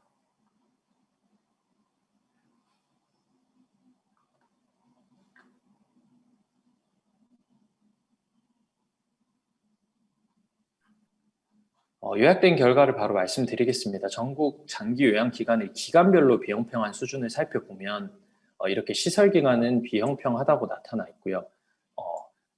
재가기간은 거의 형평하나 단기 보호 서비스가 상당히 비형평한 수준으로 보입니다. 그러나 이는 시범사업 진행 중인 영향으로 보입니다.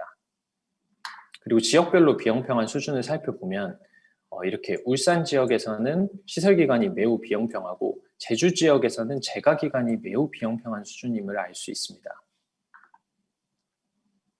그리고 제가 장기요양기관의 이 지역별 비형평 수준을 재가기간 서비스별로 살펴봤을 때는 특히 방문 간호 서비스가 지역별로 매우 심각한 비형평 수준을 이루고 있음을 알 수 있습니다.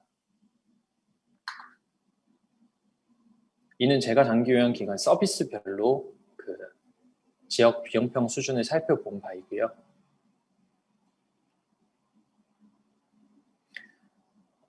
이를 실제 공급 수준과 비교를 해보고자 합니다. 앞서 말씀드린 바와 같이 수평적 형평성의 한계점은 바로 그 현재 공급된 수준이 가장 적정하다는 가정이 들어가 있습니다.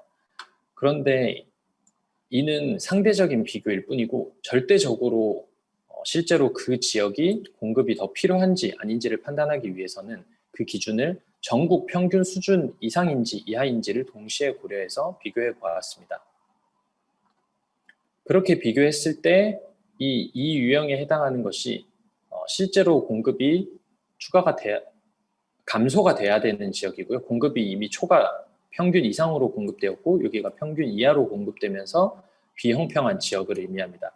한마디로 여기 2, 4분면에 있는 곳이 공급이 추가가 되어야 될 지역, 여기 4, 4분면에 있는 지역이 공급이 감소되어야 할 지역으로 이해하시면 됩니다.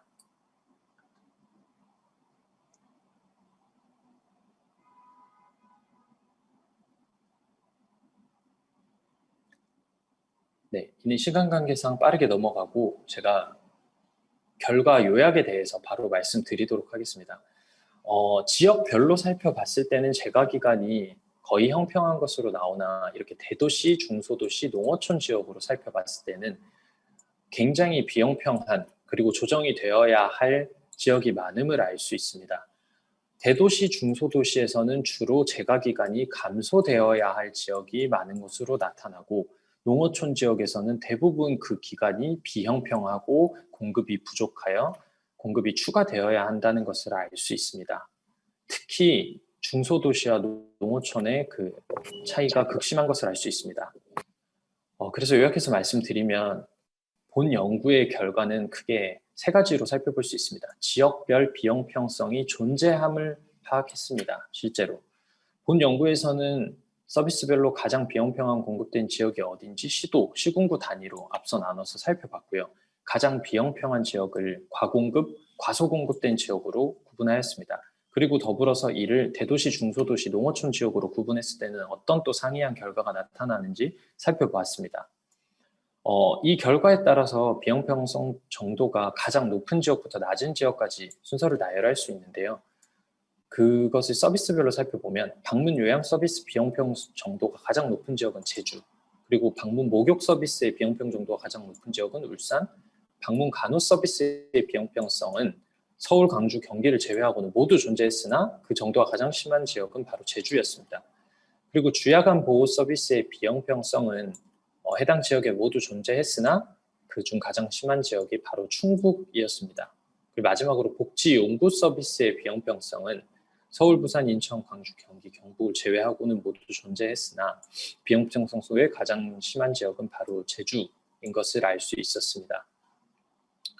마지막으로 이것을 종합적으로 해석해 보면 대도시, 중소도시, 농어촌 지역으로 살펴본 결과는 재가 서비스가 대도시, 중소도시에 집중되어 있음을 알 수 있습니다. 이는 앞선 선행 연구와 유사한 결과를 나타냈고요. 그런데 이 대도시 중에서도 서울은 주 야간 보호 서비스가 과소 공급되는 것으로 오히려 나타났습니다. 주 야간 보호 서비스라고 하면 노인 유치원이라고 생각하시면 될 것 같습니다. 집에서 주 야간 보호를 위해서 계속 아침에는 갔다가 저녁에는 다시 집으로 돌아오는, 한마디로 집에서 가까운 거리 내에 존재해야 되는 제가 대표적인 제가 서비스입니다. 그런데 이런 노인 인정자가 많은 지역임에도 불구하고 실제로 시설이 부족하다는 것은 이것이 부동산 특성과 연관성이 높지 않을까라고 선행 연구에서도 나타나 있으나 제 본 연구에서는 이 집가와의 상관관계 분석을 통해서 주 이 실증 분석을 진행하고자 합니다. 본 연구의 시사점은 다음과 같습니다. 공급 비형평성이 존재하는 지역부터 바로 공급량을 조절할 필요가 있다는 것입니다. 공급의 불균형으로 인해서 불필요한 경쟁, 서비스의 질 저하를 방지하기 위함이고요. 그리고 2018년에 수요를 감안한 장기 요양기관 인프라 공급량에 대한 규제가 법으로 생겼음에도 불구하고 지자체에서 이를 활용하지 못하고 있는 실정입니다. 따라서 규제를 활용하여 공급량을 조정하기 위해서는 우선적으로 실제로 어디가 과다 공급되었고 가소 공급되어 있는지 구분을 해야 할 것입니다. 따라서 이렇게 과다 공급된 지역은 신규 장기 요양기관의 지정에 대한 규제가 필요할 것이고 과소 공급된 지역은 신규 지정으로 오히려 유도를 할 필요가 있을 것입니다. 따라서 이러한 어느 지역이 어느 시설부터 우선적으로 공급이 되어야 하는지의 연구가 유의미합니다. 그 두 번째는 장기 요양기관의 공급 체계를 통합적으로 관리할 필요가 있다는 것을 발견했습니다. 현재 이 연구를 진행하면서 살펴본 결과 현재 법적 제도상 장기 요양기관의 지정과 취소는 각 지자체에서 결정하고 있습니다. 그리고 각 지자체별로 분리가 되어 있기 때문에 통합적으로 관리할 수 있는 체계가 필요합니다. 왜냐하면 이 장기 요양 기관을 이용하는 사람들이 실제 행정구역상 나눠서 이 수요와 공급을 판단하게 되면 실질적으로 더 가까운 거리에 있는 서비스를 이용함에도 불구하고 그게 반영되지 못합니다. 한마디로 더 가까운 지역의 서비스를 이용할 수 있도록 이렇게 통합적인 관리 체계가 필요합니다. 그 마지막으로는 이게 시장 원리에 맡겨져 있다 보니까 나타나는 문제가 발생함을 알 수 있었습니다. 한마디로 가공급된 지역은 계속 가공급되고 가소공급된 지역은 농어촌과 같이 계속 필요함에도 불구하고 가소공급되는 이는 시장 원리에 맡겨져 있기 때문이기 때문에 공공이 주체가 된 장기요양 기관의 공급 확대가 필요합니다. 마지막으로 이 연구에 대한 보완점을 크게 세 가지로 살펴봤습니다. 시기효율 분석을 통해서 실제로 이 비형평의 과정이 어떻게 진행되고 있는지 살펴볼 필요가 있었고요. 본 연구는 2020년도를 기준으로 분석했기 때문입니다. 두 번째는 장기요양 기관의 서비스별 특성을 고려해서 분석이 필요합니다. 제가 장기요양 기관이라는 큰 범주가 아닌 방문 요양, 방문 간호, 방문 목욕과 같은 경우에는 기관의 위치 이외에도 실제로 이 서비스를 제공하는 종사자의 거주 위치에 따라서 그 서비스를 받을 수 있기 때문에 이러한 중요한 요인을 고려해서 분석할 필요가 있습니다. 그리고 주야간 보호 서비스, 복지 연구 서비스의 경우에는 실질적인 그 기관의 물리적인 접근성을 고려해야 할 것입니다. 교통 특성과 같은. 따라서 각 서비스별로 이 특성을 고려한 변수를 투입하여 분석을 진행할 필요가 있다고 보여졌습니다. 그리고 세 번째는 형평성 분석을 통해서 양적 공급 확대, 축소뿐만 아니라 지리적 환경을 고려한 적정 배치에 대한 논의가 필요하다고 보여졌습니다. 상대적으로 어느 곳이 공급이 필요하다, 부족하다 뿐만 아니라 그러면 더 나아가서 어느 위치에 적정하게 배치가 되어야 그것을 복지 사각지대를 해소할 수 있는지에 대한 연구가 필요하다고 보여졌습니다. 이를 통해서 장기요양보험 제도의 본 취지를 달성할 필요가 있다고 보여졌습니다. 네, 본 연구는 발표는 여기까지 마치도록 하겠습니다. 그리고 이 이후는 토론자분께서 미리 토론문을 올려주신 것을 보고 실제 요인을 연관 지어가지고 연구를 나아갈 필요가 있다고 하여 별첨으로 이 연구 요인에 대해서 추가적으로 좀 살펴봤습니다. 네, 이상 발표 마치도록 하겠습니다. 감사합니다.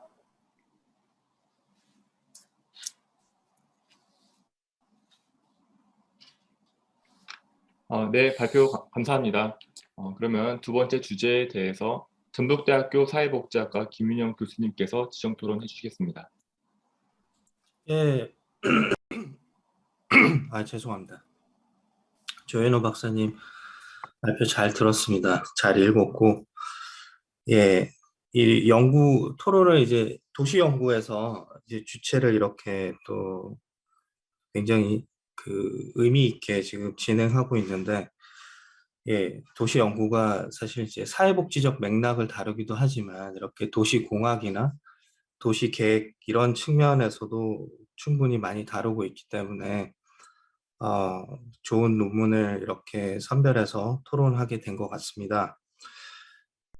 사실 이제 주제는, 하지만 이제 개인적으로 그 토론문을 이제 받아보면서 이 발표문을 읽으면서 든 생각은, 사실 어떻게 보면 주제는 노인 장기 요양 기간이라고 해서 조금 이제 그 사회복지적인 그런 부분을 좀 기대하면서 읽었는데, 사실 이게 또 조인호 박사님께서 도시공학 학위자시더라고요. 그래서 이제 제가 봤을 때는 이게 사회복지보다는 이제 도시계획이나 도시공학에 좀 더 가까운 측면이 굉장히 많았다. 그렇게 생각이 들고요.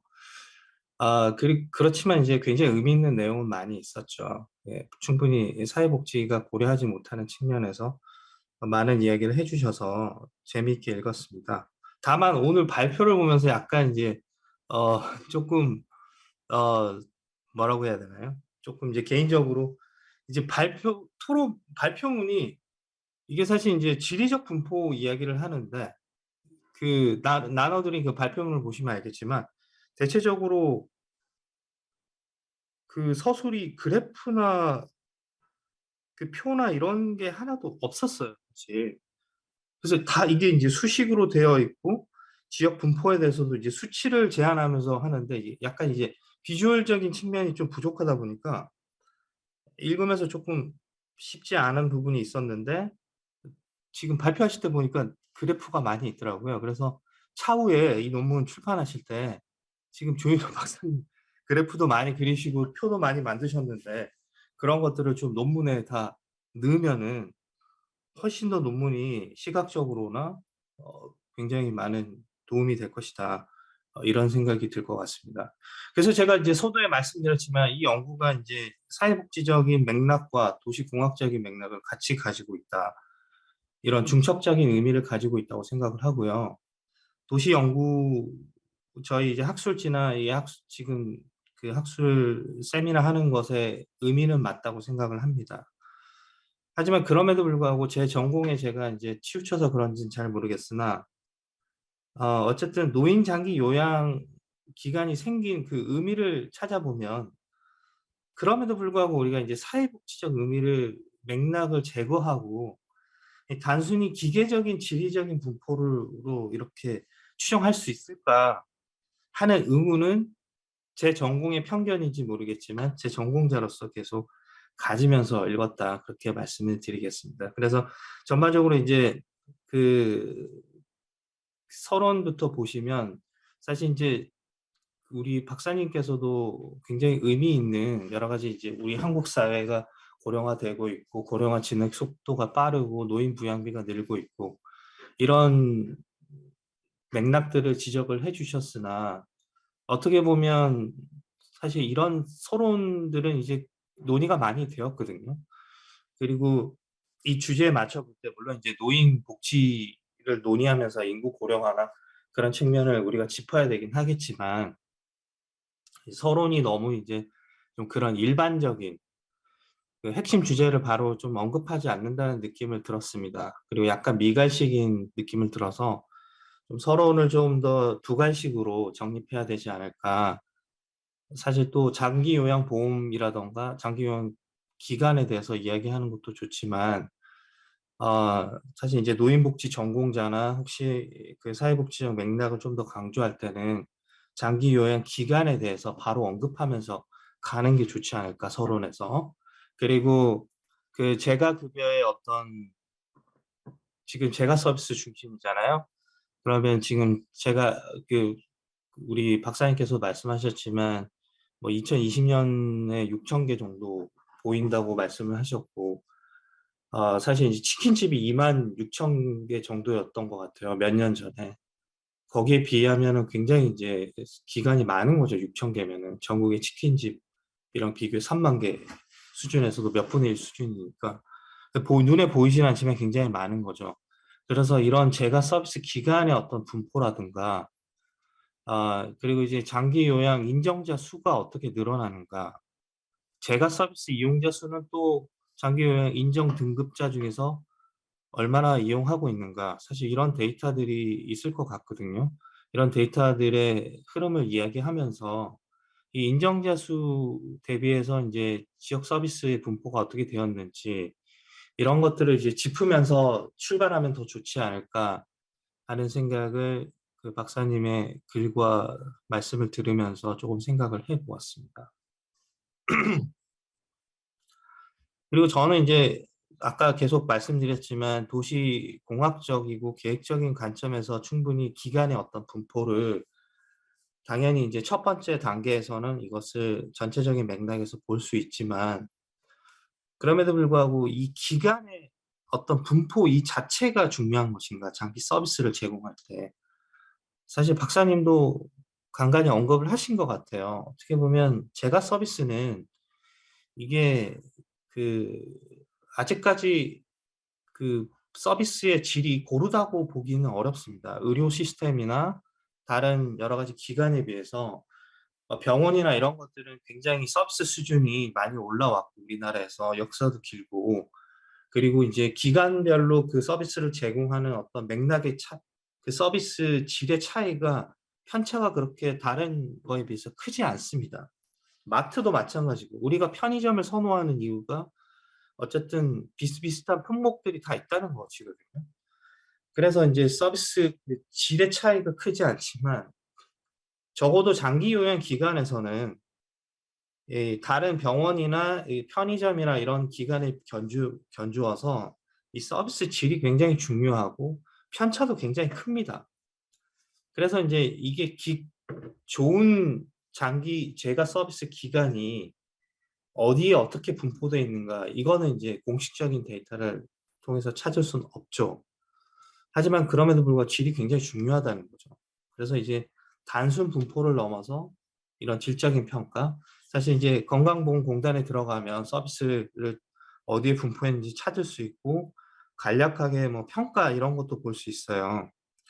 그래서 노인분들이 집 근처 물론 접근성이 중요하기 때문에 집 근처에 제가 서비스를 찾지만 아까 또 우리 조 박사님께서 잘 말씀하셨는데 제가 서비스는 시설이 아니어서 직접 가서 서비스를 받기보다는 그 서비스를 전달하시는 분이 집으로 댁으로 직접 오시기 때문에 이게 분포 자체의 맥락하고 이게 반드시 일치할까? 이런 의문이 좀 듭니다. 그러니까 두 가지 측면인 거죠. 장기 요양 기간 제가 서비스 질적인 측면이 중요하다. 그리고 결국에는 기관에 직접 가는 게 아니고 특히 이제 장기 요양 등급 인정이 높을수록 집에서 이제 서비스를 받는 경우가 많잖아요. 방문 간호라든가 방문 모욕이라든가 청소라든가 이런 것들을 해주시기 때문에 그래서 어떻게 보면 이게 단순 기계적인 분포를 넘어서는 측면이 있다.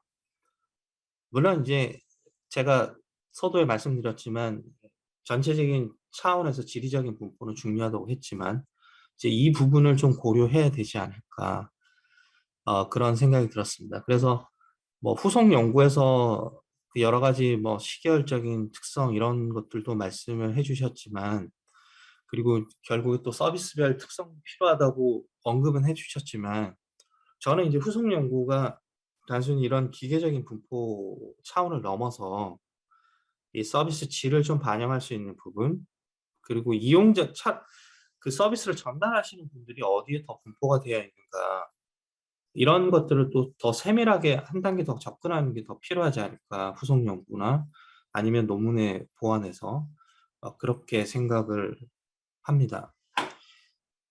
그래서 좀 드리는 말씀은 아까 이제 대도시, 중소도시, 농어촌으로 구분해서 어쨌든 대도시나 중소도시에는 기간 분포가 많다는 거죠. 공급 대비 수요 대비 공급이 많다는 거고 농어촌은 수요 대비 공급이 적다는 거죠. 이게 장기 요양보험이 다들 아시겠지만 2008년도에 우리가 5번째 사회보험으로 들어오면서 대체적으로 이제 후발 사회보험이라고 할 수가 있고, 그리고 이 장기 요양보험 자체가 어떤 시장적이고, 그리고 민간 인프라를 구성하는 게 초반에 공공 인프라 구성에서 굉장히 많은 비용이 들기 때문에 그 시장에 의존할 수밖에 없었어요. 그래서 처음에 내걸었던 캐치프레이즈가 기업가적인 정신을 발휘해서 선택과 경쟁의 원리에 이제 시장에다 맡긴 것이죠. 그러다 보니까 아까 제가 말씀드렸다시피 서비스의 편차가 굉장히 큰 영역이 돼버린 거죠. 시장에 온전히 맡겨버리니까. 치킨집도 사실 우리가 브랜드화가 돼서 그렇지, 브랜드화가 되기 전에는 편차가 되게 크잖아요. 그렇지만 그 뭐 교보치킨이라는 이런 브랜드를 가지고 있으면 편차가 적고, 이 자기가 서비스도 마찬가지로 또 이제 어떤 법인이나 비영리 법인에서 운영하는, 또 좀 법인이 좀 크고 좀 탄탄한 법인에서 운영하는 브란치 제가 서비스 기관이라면 어느 정도 서비스는 기대할 수 있는 측면이 있습니다.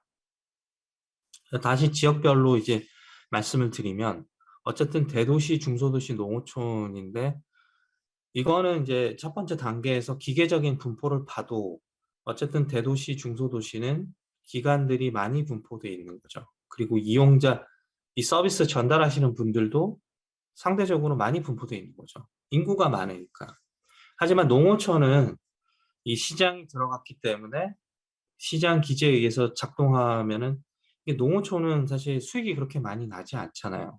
그리고 인구 밀도가 낮아가지고 그 서비스 제공하러 가는데 뭐 2시간 걸리고, 교통도 불편하고, 뭐 택시를 타고 가야 되는지 뭐 자가용을 타고 들어가야 되고, 그리고 또 나와야 되고. 어떻게 보면 농어촌의 노인분들 인구가 더 많고, 장기 요양 등급 인정자 수가 대도시나 중소도시에 비해서 훨씬 더 밀도가 높을 수도 있어요. 오히려 서비스가 가장 필요한 곳은 이 농어촌 지역이죠. 그래서 2018년도에 기간 분포에 대한 아까 법적인 그런 언급도 하셨지만, 이 농어촌 지역을 우리가 어떻게 또 이 분포를 형평성 있게 맞춰야 될까?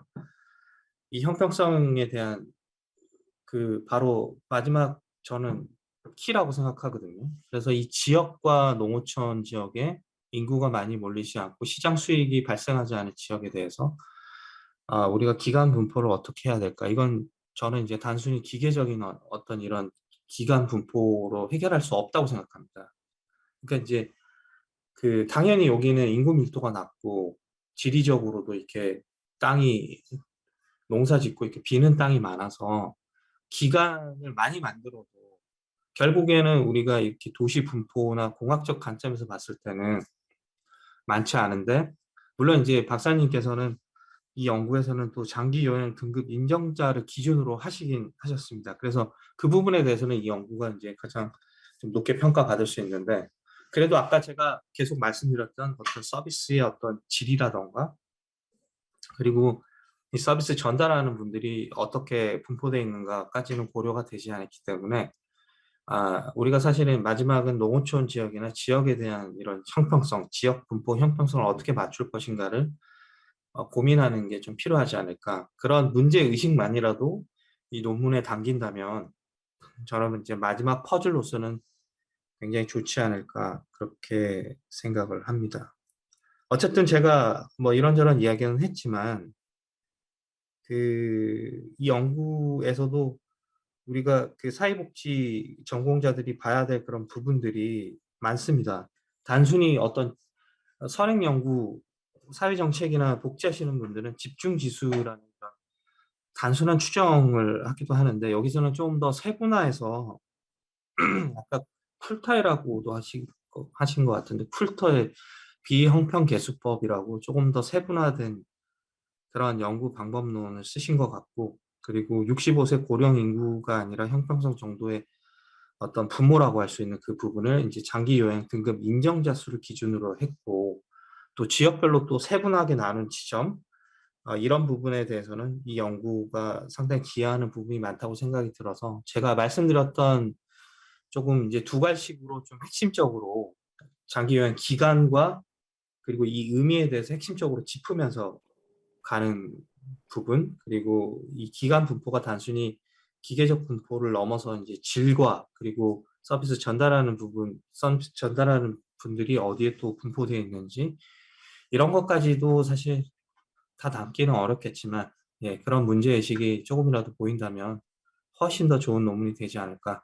저는 그런 생각을 하고, 앞으로 또 우리가 도시공학이나 도시계획 쪽하고도 그 협업을 해서 같이 쓰면 더 좋은 논문이 나오지 않을까 이런 생각까지도 했습니다. 네, 저희가 이제 복지적 맥락을 담고 이 도시공학이나 이런 부분에서 그 그런 세밀화된 분석 방법이라든가 도시 계획적인 그런 측면들을 강조해서 같이 협업하는 거. 사실 그런 역할을 우리 인천연구원이 잘 하고 있다고 생각합니다. 다양한 전공자들이 모여서 그 연구원 내에서도 협업을 하고 있고, 그런 맥락에서 또 이런 논문들이 저는 발표가 돼서 굉장히 의미가 있고, 사실 이 연구가 노인복지학회나 사회복지학회에 발표되었다면은 저는 비판할 지점이 더 많을 거라는 생각이 들어요. 아까 제가 말씀드린 그런 측면들 때문에. 하지만 지금 도시연구고 그리고 또 인천연구원에서 이런 지금 학술 행사를 하기 때문에 저는 충분히 좀 더 생각해 보고 받아들일 지점이 더 많다. 그렇게 말씀을 드리면서 제 토론 여기서 마치도록 하겠습니다. 이상입니다. 네, 김인영 교수님 좋은 코멘트 정말 감사합니다. 발표자 토론자께서 시간을 잘 지켜주셔서 바로 다음 발표 시작을 하면 될 것 같습니다. 이제 마지막 주제 발표는 코로나19 시기에 노인 1인 가구의 정신건강은 정말로 악화되었는가라는 주제로 서울대학교 경제학부 석사과정인 안상화님께서 발표를 해주시겠습니다. 네, 안녕하세요. 먼저 발표 기회 주신 인천연구원과 행사를 준비해 주신 모든 분들께 감사의 말씀드리고 싶습니다. 저희는 서울대 경제학부 소속의 오종석 안상화라고 합니다. 저희는 그 코로나19 시기에 그 노인의 가구 형태에 따라서 그 코로나로 인한 정신건강의 악화 정도가 차이가 있을 것이라고 보고 일종의 그 코로나 기간 동안의 노인 가구들의 정신건강 실태에 대한 탐색적인 연구를 진행해 보았습니다.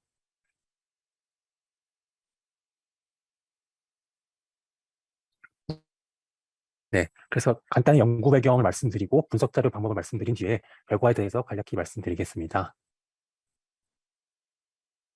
지금 코로나19는 저희가 2020년에 시작이 된 뒤에 여러 차례의 대유행을 거치면서 벌써 지금 2년 반이 넘게 지속되고 있는데요. 이제 코로나19로 인한 직접적인 이제 코로나 확산세에도 문제가 있었지만 그와 함께 뭐 사회적 거리두기를 비롯한 각종 방역 정책으로 인해서 저희의 일상이 매우 크게 변모하였습니다. 그리고 또 이제 동일 시기에 재난지원금을 비롯해서 다양한 현금성 복지 제도들이 시행되었고요. 또 그 외에 여러 가지 그 코로나 기간 동안의 여러 가지 변화상들이 연령별, 성별, 가구 특성별, 계층별로 다양한 차등적인 영향을 주고 있는 것으로 다양한 부문에서의 연구들이 현재 진행되고 있는 상황입니다. 특히 이제 건강과 이런 인적 자본에 대해서 이 코로나 시기에 여러 사회적인 변화들이 어떠한 직간접적인 영향을 미쳤는지에 대하여서 많은 연구들이 지금 이제 많은 연구들이 나오고 있는 실정이고, 또한 이제 현재는 지금 단기적인 영향에 대한 분석들이 많이 이루어지고 있지만 추후에 이런 장기적인 영향이 어떻게 될 것인지에 대해서도 많은 연구적인 관심들이 현재 집중되고 있는 상황입니다.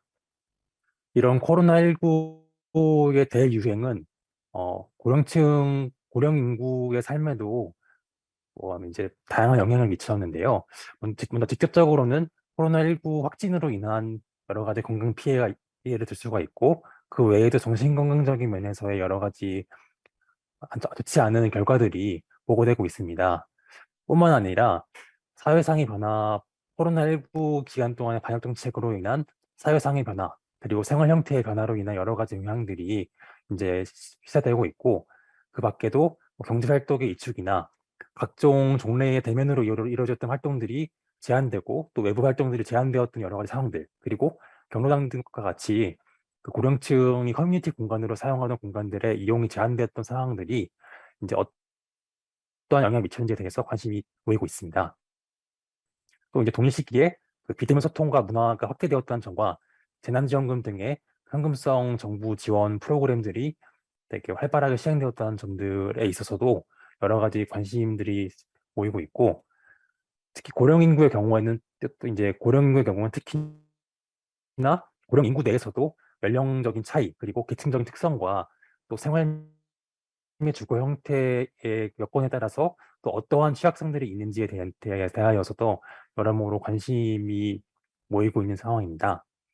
그래서 저희 연구는 기본적으로 고령층의 정신 건강이 코로나 기간 동안에 어떠한 추이를 보였는지에 대해서 실태를 조명하는 차원에서 상세적인 연구를 진행하였고, 우울감과 삶의 만족도 변화 내용을 중심으로 관련 분석을 진행하고자 하였습니다. 먼저 그 고령층의 우울감 관련하여서 선행 연구들을 간략히 말씀드리면, 크게 인구 사회 요인과 건강 요인, 그리고 사회적 지지, 그리고 경제 수준 및 근로 여부에 대한 분담들이 많이 발견되고 있습니다. 인구 사회적인 요인으로서는 저연령일수록, 그리고 고학력일수록, 남성일수록 우울감이 낮다라고 보고되고 있고, 건강 요인의 경우 만성질환이 적고 주관적 건강 상태가 좋고, 또 그리고 시력 및 청력이 좋거나 인지 능력이 높은 경우에 통상 우울감이 낮은 것으로 보고되고 있습니다. 한편 사회적 지지와 관련된 측면으로는 그 노인 단독 가구보다, 즉 노인 1인 가구보다 노인 부부 가구인 경우에, 그리고 자녀와의 관계가 원만하고 친목 모임에 참여가 빈번할수록 더 낮은 우울감이 보고되는 것으로 나타나고 있습니다. 또한 경제 수준 및 근로 여부 관련해서는 소득이 높고 근로 활동을 하고 있는 경우에 보다 낮은 우울감이 나타나는 것으로 논의되고 있습니다. 한편 이제 기타 여러 가지 요인들에 대한 요인들이 있는데요. 규칙적으로 운동하는 경우나 이제 여행 및 레저 야외 활동을 하는 경우, 그리고 이제 도시에 주거하는 경우와 주거 환경이 좋은 경우에 낮은 우울감이 나타나는 것으로 보고되고 있습니다. 이 밖에도 이제 코로나19 시기에 이제 이런 우울감, 고독감, 그리고 정신건강 관련된 내용을 조사한 여러 선행 연구들에서는 먼저 이제 코로나19로 인한 건강 악화가 노년층의 우울감을 악화시켰을 것이라 보고한 연구들이 있었고, 또 노년층의 코로나 감염 우려가 그 상대적으로 저연령층에 비해서 감염 우려가 훨씬 높았다라는 점이 보고되고 있습니다. 또 이제 사회적 거리두기가 노년층의 우울감 약화에 기여를 했을 것이라는 연구들도 있고, 또 고령층이고 독거노인이고 노면 지역에 거주하는 노년 인구일수록 우울감 악화 경향성이 높게 나타난다는 연구들이 있습니다. 하지만 이러한 연구가 있는 반면, 반대로 이런 그 코로나19 기간 동안의 사회적 접촉의 빈도 감소가 바로 외로움 증가나 여러 가지 정신건강의 악영향으로 직결되지는 않는다라고 하는 연구도 발견되고 있으며, 또 해외의 경우에는 그 락다운 해제 이후에 오히려 락다운 기간 동안의 비대면 커뮤니케이션이 락다운 이후에 오히려 감소하여서 이러한 채널을 통해서 우울감이 증가하였다는 사례도 보고되고 있습니다. 이제 이러한 선행 연구들에 대한 일종의 관련된 탐색으로서 저희도 이제 코로나19 시기의 여러 가지 상황들이 노년층의 우울감 혹은 삶의 만족도에 있어서 어떠한 변화를 야기하였는지를 저희도 살펴보고자 하였습니다. 저희가 선택한 자료는 고령화 패널입니다. 2010년부터 2020년까지 경년으로 시행된 6개 년도 자료를 사용하였고, 기본적으로 세대 구성은 1세대로 가구 원수 1명 또는 2명인 노인 가구로만 한정하였습니다. 그래서 그 노년층 가구 원수가 1명이고 비결혼인 300여 명의 사람과, 그리고 가구 원수가 2명이고 결혼 상태인 1000여 명의 사람을 샘플로 이제 구성을 하고서 분석을 진행하였고, 이제 저희가 분석 기간으로 삼은 2010년에서 20년까지 이런 가구 원수와 결혼 상태에 대한 내역이 변동하지 1년으로 고정하여 이제 분석을 진행하였습니다. 그래서 저희 샘플에서 나타나는 이제 샘플과 이제 함께 저희가 이제 여러 가지 분석 변수에 대한 설명을 드리면, 어, 이제 우울감과 삶의 만족도를 저희가 정신건강과 가장 밀접한 변수로서 저희가 보고, 이 두 변수를 종속 변수로서 삼고 분석을 진행하였고, 우울감의 경우에는 종래에는 4점 척도로 구성된 이제 그 변수 조사 내역이 있었지만, 저희의 경우에는 이제 이것을 0점과 1점으로 양분하여서 리코딩을 하여서 변수 합산을 진행하였습니다. 그리고 그 외에 이제 그 정신건강 상태와 혹은 이제 삶의 만족도 상태와 밀접한 관련이 있을 것이라고 예측되는 이제 사람들과의 친한 사람들과 만나는 횟수, 주당 운동 횟수, 그리고 건강 상태로 인한 활동 제한, 그리고 이제 근로 여부 등의 내용들을 통계 변수로 넣고 분석을 진행하였습니다. 일단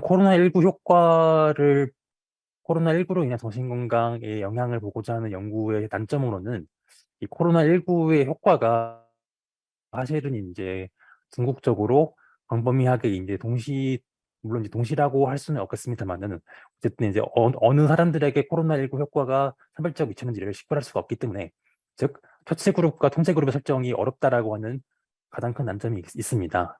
그래서 저희는 그래서 약간 대안적인 방식으로 이제 코로나19에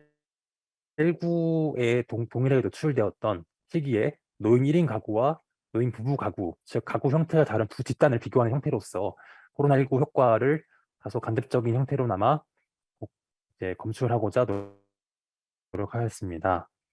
저희가 이제 이 패널 자료를 분석하기 위하여서는 패널 DID 분석을 활용했습니다. 기존의 DID 모형에 여러 가지 개인 특성에 대한 더미 변수를 넣고 그다음에 연도 더미 변수를 추가하여서 분석을 진행하였습니다. 여기서 그 가장 중요한 이제 그 베타3 그 식에서 보이는 교호황의 경우에는 이제 그 저희가 과거 대비되는 과거에 2010년부터 2018년에 이르는 5개 연도의 그 추세가 그 코로나19가 이제 유행하던 2020년 시기에 와의 그 차이를 해석할 수 있는 이제 변수인데요. 즉 이제 저희가 지금 처치 그룹을 삼고 있는 즉 노인 1인 가구와 그 노인 통제 그룹을 삼고 있는 노인 부부 간에서 그 우울감 차이 정도가 과거 연도에 비해서 2020년도에 이르러서 어떻게 그 차이 정도가 이제 변화가 일었는지를 검출하는 항이라고 할 수 있겠습니다. 그래서 이제 코로나19의 대유행이 이제 저희는 그 보다 코로나19와 같은 이제 그 코로나19로 인한 사회상 변화에 있어서 더 취약할 것으로 예상하는 그 노인 1인 가구에서 어떠한 식으로 이제 우울감과 삶의 만족도의 변화가 노인 부부 가구에 비해서 더 현저하게 나타나는지를 저희는 검출하고자 하였습니다. 그래서 기본적으로 저희가 이제 이 패널 DID 분석에서 검출하고자 한 내용들은 크게 세 가지였습니다. 일단 기본적으로 패널 DID이기 때문에 이제 시간 불변 변수, 즉 뭐 지역과 성별과 같은 내용들은 기본적으로 이제 그 요식 추정 자체로서는 저희가 분석을 하기가 쉽지 않습니다. 그렇기 때문에 이제 이런 지역과 성별 등을 고려하여서 이 저희의 그 모 샘플을 서브 샘플로 분할하여서 그 패널 DID 분석을 하는 형태로서 영향을 이제 검출하고자 하였고, 영향 추정하고자 하였고, 또 이제 기본적인 패널 DID 분석 내에서는 저희가 이제 관측 가능한 시간 변화 변수, 즉 이제 친한 사람들과의 만남 횟수나 주당 운동신 같은 여러 가지 영향들을 통계 변수 Z에 넣어서 해당 효과를 추정하고자 하였습니다. 또 이제 그 외에 저희가 이제 그 자료 내에서 명시적으로 관측 가능했던 변수 외에 여러 가지 이제 저희가 그 채널로서 예상하거나 약간 잠정적인 후보로서 고려하고 있는 뭐 건강에 대한 염려, 상대적 박탈감 등의 여러 가지 그 종합적인 코로나19 기간 동안의 여러 가지 그 효과들은 모두 이 베타3인 교호황의 개수로 종합적으로 추정하는 형태로 연구를 진행하였습니다. 먼저 이제 저희 모 샘플에 대한 기술 통계에 대한 설명드리면, 코로나 이전 시기의 노인 부부 가구에 비해서 일단 노인 단독 가구의 경우에 우울감이 더 높은 수준에서 형성되어 있다는 부분을 확인할 수 있겠습니다. 이제 이는 그 노인 단독 가구의 경우에는 이제 노인 부부 가구에 비해서 상대적으로 고연령이거나 또 저소득층 경우가 많았고, 또 이제 가구 형태의 특성상 그 사회적 지지가 약하다는 점이 작용하여 이런 우울감과 삶의 만족도 하고 있습니다. 또 이제 중요한 변화로서 바로 우측에 있는 이제 코로나19 기간의 그 이제 변화를 보시면 코로나19가 유행하고 있던 2020년 자료에서는 그 노인 부부 가구의 경우에는 이전 시기에 비해서 우울감 소폭 증가하고 삶의 만족도는 소폭 하락하는 정도를 확인할 수 있겠습니다. 또 이제 노인 1인 가구의 경우에는 이와 대비돼서 우울감이 소폭 감소를 하고 삶의 만족도가 소폭 증가하는 약간의 이제 의아한 변화가 나타나는 것을 확인하였습니다. 이제 이러한 내용을 기반으로 저희는 이제 그 패널 DID 분석을 시도하였는데요. 이제 이 DID 분석을 시행함에 있어서 저희가 체감해야 될 사항으로서는 이 처치 그룹, 그러니까 노인 1인 가구 처치 그룹과 이제 그 통제 그룹인 노인 부부 가구 중에서 어떤 그룹의 초기 수준값들이 더 높게 형성되어서 진행되고 있었는지를 먼저 유의해야 될 것이고, 그 다음으로는 이제 그 코로나19라고 하는 이제 그 변화가 생기기 전에 이제 처치 그룹과 통제 그룹 사이에서의 그 평행 이동 과정, 즉 추세가 큰 변화가 없이 이제 두 그룹에서 별다른 차이가 없이 이제 여러 가지 변화들이 진행되고 있었는지를 이제 보는 것이 중요하겠습니다. 그리고 이제 중요한 저희 코로나19가 유행하던 2020년 시기에 이르러서 이 두 그룹 사이에서의 평행 이동이 깨지고 이제 두 그룹 사이에 차이가 발생하는지를 보는 것이 이제 DID 분석의 핵심이라고 할 수 있겠습니다. 그래서 이제 지금 현재 우울감과 삶의 만족도 그래프를 보시면 그 동네의 처치 그룹인 노인 1인 가구에서 노인 부부 가구에 비해 이제 우울감의 수준은 높고 삶의 만족도는 낮은 형태에서 이제 형성되어 있었다는 것을 확인할 수가 있겠고, 또 이제 코로나19 이전 시기에는 이런 관측 평균과 이제 우측에 있는 선형 추세 모형 모두에서 대체적으로 양 그룹이 평 이동 추세를 만족하면서 이제 그런 변화 추이를 보이겠었다는 것을 확인할 수 있겠습니다. 그리고 이제 코로나19가 유행하였던 이제 2020년도 시기에 이르러서는 처치 그룹인 노인 1인 가구에서 우울감의 크기가 더 감소하고 삶의 만족도는 증가하여서 이제 변화가 나타나는 형태를 확인할 수 있겠습니다. 이러한 변화가 나타나는 데 있어서 우선 어떠한 잠재적인 불안 요인이 있는지를 식별할 필요가 있었는데요. 여기서 보시는 바와 같이 지금 우측 하단에 있는 이제 그 가구 순자산을 제외하고 대부분의 변수에서는 사실은 처치 그룹과 통제 그룹의 평행 이동 추세는 대체로 유사하게 유지되는 것을 확인할 수 있겠습니다. 그리고 기본적으로 그 노인 1인 가구의 경우에는 상대적으로 이제 고연령이고 건강이 취약하고 이제 또 비근로 상태인 경우가 많고 또 자산이 적은 경우에 해당하는 경우가 많다는 점을 이와 같은 분석을 통해서 확인할 수가 있었고, 또 이제 이후에 연속되는 분석에서 어떠한 매개 요인을 통해서 이러한 차등적인 영향이 나타나는지를 탐구할 필요가 있다는 시사점을 얻었습니다. 그래서 이제 그 패널 DID, 그러니까 우울감을 정석 변수로 한 패널 DID 추정 결과를 설명드리면, 먼저 그 처치 그룹인 노인 1인 가구에서 우울감이 이제 여기 트위트라고 보이는 이 행해 보이는 그 계속한 만큼 이제 그 우울감이 낮아졌다라는 이야기입니다.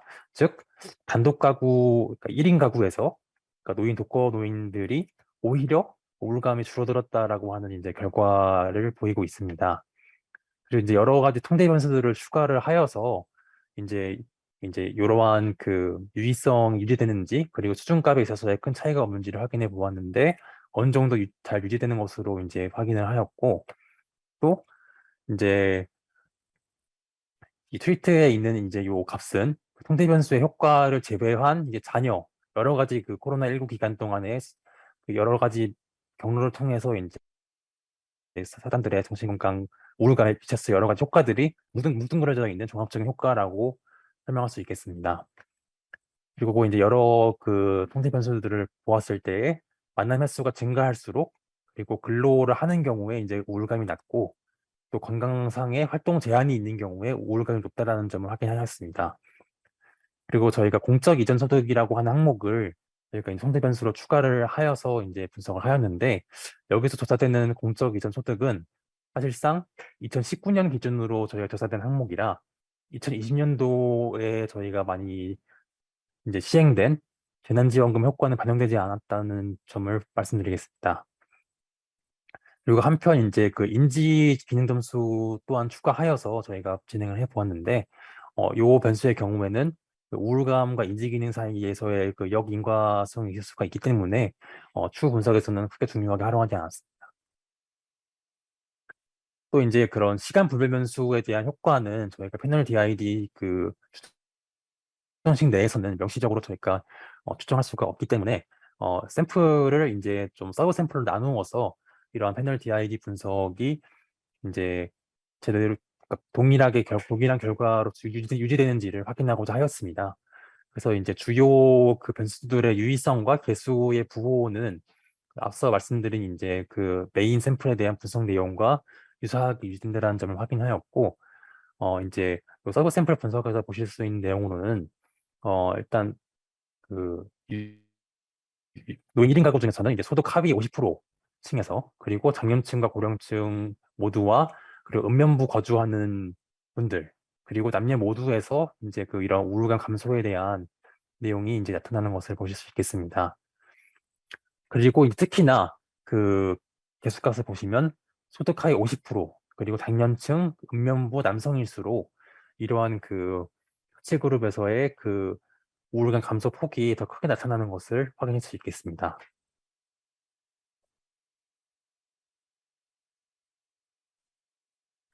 네, 이제 이렇게 그 도표화를 해서 보았을 때는 이제 읍면부 거주에 대한 항목을 제외하고 이제 다른 서브 샘플들에서도 이제 처치 그룹과 성인재 그룹의 평행 이동 과정은 대체로 충족되었다는 점을 확인하였습니다. 다음으로 이제 우울감 분석과 이제 또 다른 종속 변수로서 3의 만족도를 종속 변수로 놓고서 분석을 진행해 보았습니다. 3의 만족도를 이제 종속 변수로 둔 분석에서는 그 앞선 우울감 분석 대비하였을 때에는 한 90% 정도 수준의 유의성을 가지는 이제 좀 약한 수준의 결과가 나타났는데요. 일단은 기본적으로 통제 변수 추가에도 불구하고 이러한 그 유의성과 수준값 자체의 변화는 크지 않은 것으로 확인하였습니다. 그리고 이제 통제 변수들에서 만남 횟수가 증가할수록 그리고 근로를 하는 경우에 삶의 만족도가 높았다는 부분과 건강상의 활동 제한이 있는 경우에는 역시 만족도가 낮았다는 점을 확인할 수가 있었고, 이러한 그 앞서 저희가 분석한 우울감과 여기 근본에 분석한 삶의 만족도 간에서의 반비례 관계가 있다라는 점을 상정한다면은 이와 같은 내용은 앞선 그 우울감 변화 양상과 어느 정도 합치하는 것으로 저희는 이제 보았습니다. 이제 그 삶의 만족도에 대하여서도 이제 동일하게 서브 샘플별로 이제 저희가 나누어서 다시 분석을 진행해 보았는데요.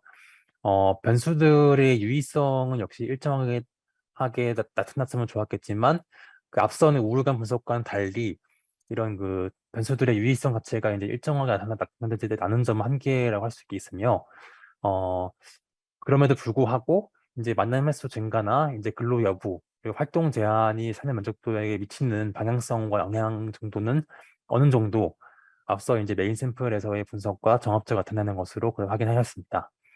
그리고 그리고 이제 고령층이고 읍면부 거주, 즉 그러니까 비도시 지역에 거주할수록 그리고 여성인 경우에 삶의 만족도가 증가하는 것으로 삶의 만족도의 증가폭이 더 큰 것으로 확인하였습니다.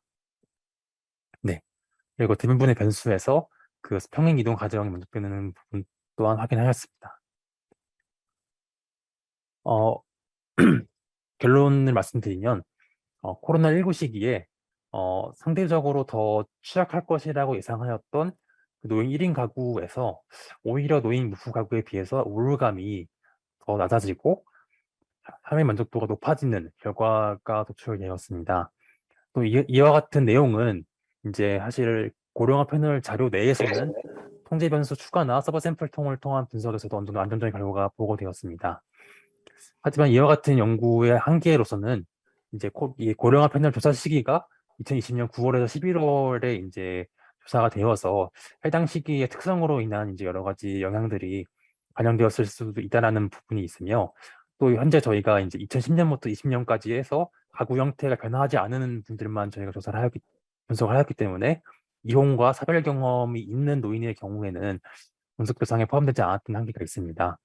또 이런 가구 형태별 차이가 어떻게 이러한 결과의 차이로 이어졌는지에 대해서 경로의 규명을 할 수 있는 좀 더 추가적인 분석이 필요한 상황이고, 또 이제 재난지원금의 수급 효과 같은 경우에도 현 지금 자료 내에서는 파악이 되지 않기 때문에 이러한 재난지원금의 수급 효과가 전체적으로 이제 다른 결과가 있을 수도 있는 상황이 있을 수도 있다는 부분을 한계점으로 할 수 있겠습니다. 네, 이상으로 발표 마치겠습니다. 감사합니다.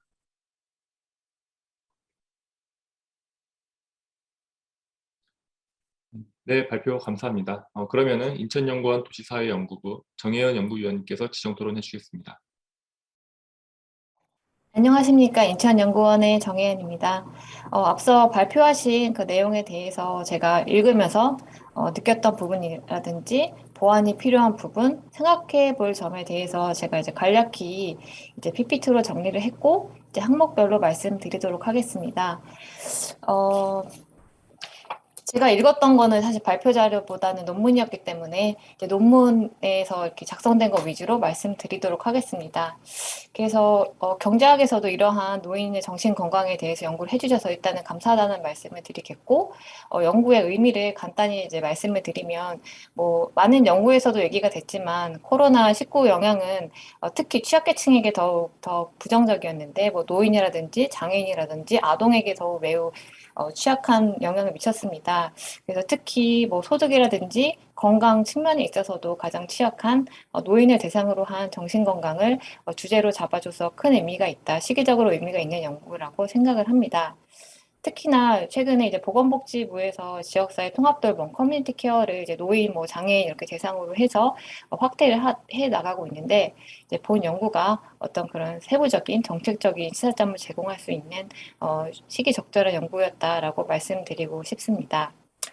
또 세 번째로는 이제 독거 여부에 따른 정신 건강의 변화를 살펴보셔서, 특히 이제 최근에 1인 가구라든지 고독사 예방 기본 계획을 각 지자체에서 마련하고 있고, 특히 이제 서울시를 중심으로 해서 지금 사회적 고립 지원 정책을 마련을 하고 있는데, 그래서 이런 것들이 이제 기초 자료가 돼서 기본 계획을 마련하는 데에서 큰 의미가 있을 거라고 이제 생각을 합니다.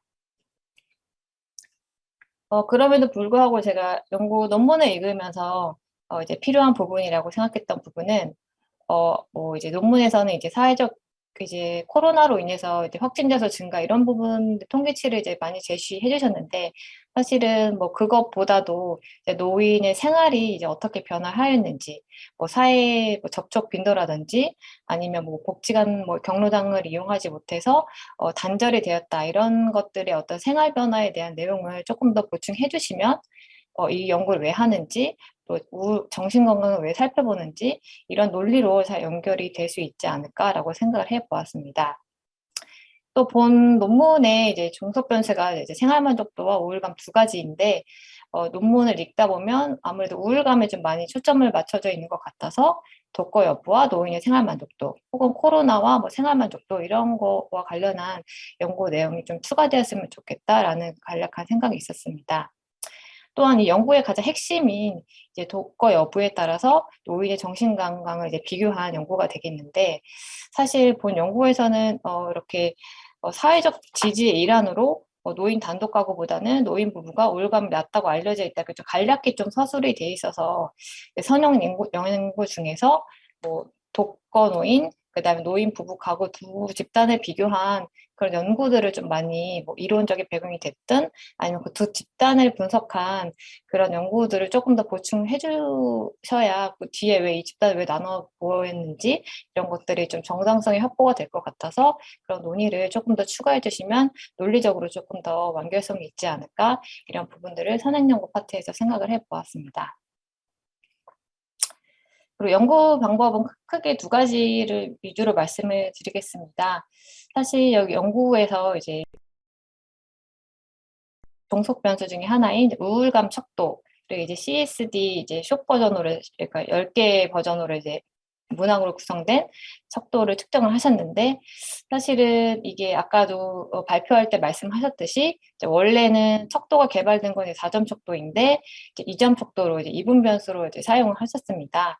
그래서 사실은 이제 주석에 설명하신 바로는 뭐 이렇게 두 가지 방법을 둘 다 써봤지만 똑같아서 이제 2점 척도를 이제 리포트 하셨다라고 하셨는데, 그렇다고 하면 저 뭐 연구자로서 생각하기에는 원래 척도가 개발된 그런 스케일을 따르는 것이 더 적절하지 않을까, 이렇게 두 개를 이제 2점 척도로 이제 리코딩을 했다고 하면 그렇게 사용한 다른 연구가 있었는지, 왜 이렇게 사용하는지 이런 정당성에 대한 것이 필요하지 않을까라고 생각을 했었고, 또한 이게 이제 모두 여기저기 다 쓰이는 유명한 이제 측정 도구이기 때문에, 예를 들어서 이제 10 스케일일 경우에는 여기 10점 이상이면 이제 우울감의 위험군으로 분류가 되고, 그 아래는 이제 우울감 이제 위험하지 않다 이렇게 딱 이제 기준점이 있는데, 여기는 0을 쓰다 보니까 이 집단의 몇 프로가 우울감으로 이제 위험군으로 분류가 되는지, 이렇게 1점이 변했을 때 그게 어떤 의미를 갖는지, 이게 약간 스케일을 이제 코딩을 이렇게 이제 일반적인 방법을 쓰지 않기 때문에 이것들을 어떻게 판단할 수 있는 근거가 좀 부족한 것 같습니다. 그래서 이제 우울감 척도를 다시 한번 원래 원척도를 한번 적용해서 쓰시는 것도 한번 제안을 드려봅니다. 두 번째는 연구 설계 부분입니다. 아까 말씀하셨던 것처럼 고령화 패널을 이제 6차 연도를 쓰시면서 이제 2010년도부터 2020년까지 가구 원수가 변동한 경우를 제외가 되었습니다. 그래서 아까 간략히 말씀하셨지만 노인 부부 같은 경우는 코로나 이전에는 이제 5,000 샘플이었지만 이제 20년도에는 1,000으로 이제 아무래도 줄었고, 노인 1인 가구 같은 경우는 이제 1,500 정도 됐는데 300 가까이 줄은 것으로 나타났습니다. 그러다 보니까 아무래도 패널 데이터를 이용하다 보니까 아무래도 노인 부부 가구 중에서는 이제 10년 동안 뭐 이혼을 했다던가 뭐 사별을 경험했다던가 아니면 본인이 이제 사망을 한 경우는 포함이 되지 않았고, 노인 1인 가구의 경우는 이제 생존한 경우만, 사망한 경우는 이제 제외되는 어떤 그런 경우가 발생했습니다. 따라서 이제 뭐 정신 건강에서 취약했던, 사실 뭐 이혼, 사별 후 사망 같은 경우는 아무래도 이제 정신 건강 측면에서 이제 취약한 집단인데, 이런 취약한 집단이 이제 집단에서 이제 분석 집단에서 제외가 됨으로 해서 사실 코로나 영향이 아니라 집단에서 이제 건강한 집단만 살아남았기 때문에 사실은 코로나 효과가 아닌데 집단 효과로 인해서 이렇게 생활 만족도도 높아지고 우울감 감소한 것은 아닌가라는 생각도 들었습니다. 따라서 이제 그러니까 이제 탈락한 집단과 계속 여기 분석에 사용된 집단 두 집단을 한번 주요 변수 안에 있어서 차이가 있는지 집단 분석을 한번 해보시고 점검을 하시고 조금 더 진행을 해주시는 방안을 제안드려 봅니다. 또한 연구 결과 해석 부분입니다. 그래서 말씀하셨듯이 예상과는 다르게 코로나19 이제 확산으로 사실 노인 부부가보다 노인 이제 독거 부부의 경우 우울감이 더 감소하였고 정신건강적으로 더 좋아진 것으로 나타났습니다. 그래서 이것은 제가 그냥 선행 연구에서도 나왔지만 코로나19 확산이 정말 직접적으로 노인의 이제 우울감에 변화를 미쳤다기보다는 생활적인 측면, 뭐 사회적인 접촉이 이제 줄어들고 건강이 안 좋아지고 이런 여러 가지 생활적인 측면에 있어서 부정적으로 변했기 때문에 우울감에 영향을 미쳤다라는 연구들이 보고가 되고 있습니다. 따라서 이게 이제 가구 형태보다는 이제 이렇게 가구 형태가 다른데 그 안에서 어떤 변화가 일어났기 때문에 이렇게 정신건강에 변화가 일어났는지 어떤 그런 상호작용이라든지 이제 매개 효과를 조금 더 초점을 맞추신다고 하면 후속 연구를 제안을 드려봅니다. 그렇다고 하면 정책적으로도 시사할 점이 더 많을 것으로 보여서 본 연구뿐만이 아니라 그 이후에는 조금 더 그런 매개 효과, 상호작용 효과 이런 것들을 조금 더 초점을 맞춘 연구도 제안 드려봅니다.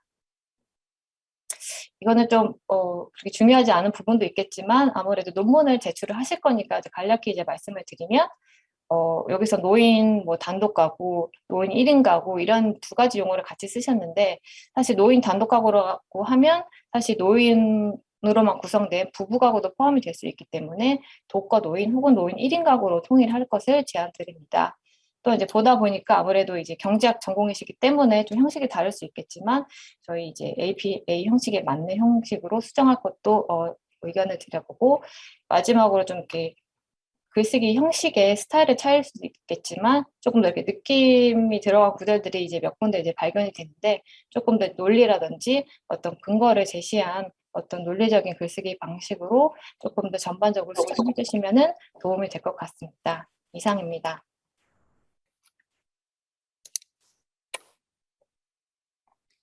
네, 정혜원 박사님 좋은 의견 감사합니다. 오늘 새 주제 발표에 대한 발표와 토론을 마쳤습니다. 혹시 오늘 발표자나 토론자 그리고 청중에서 좀 더 하실 말씀 있으신 분 계실까요? 없으시다면은 이걸로 오늘 제6회 도시연구 공모 논문 발표회를 마치도록 하겠습니다. 좋은 논문 발표와 토론에 참여해 주신 모든 분들께 감사드립니다. 감사합니다.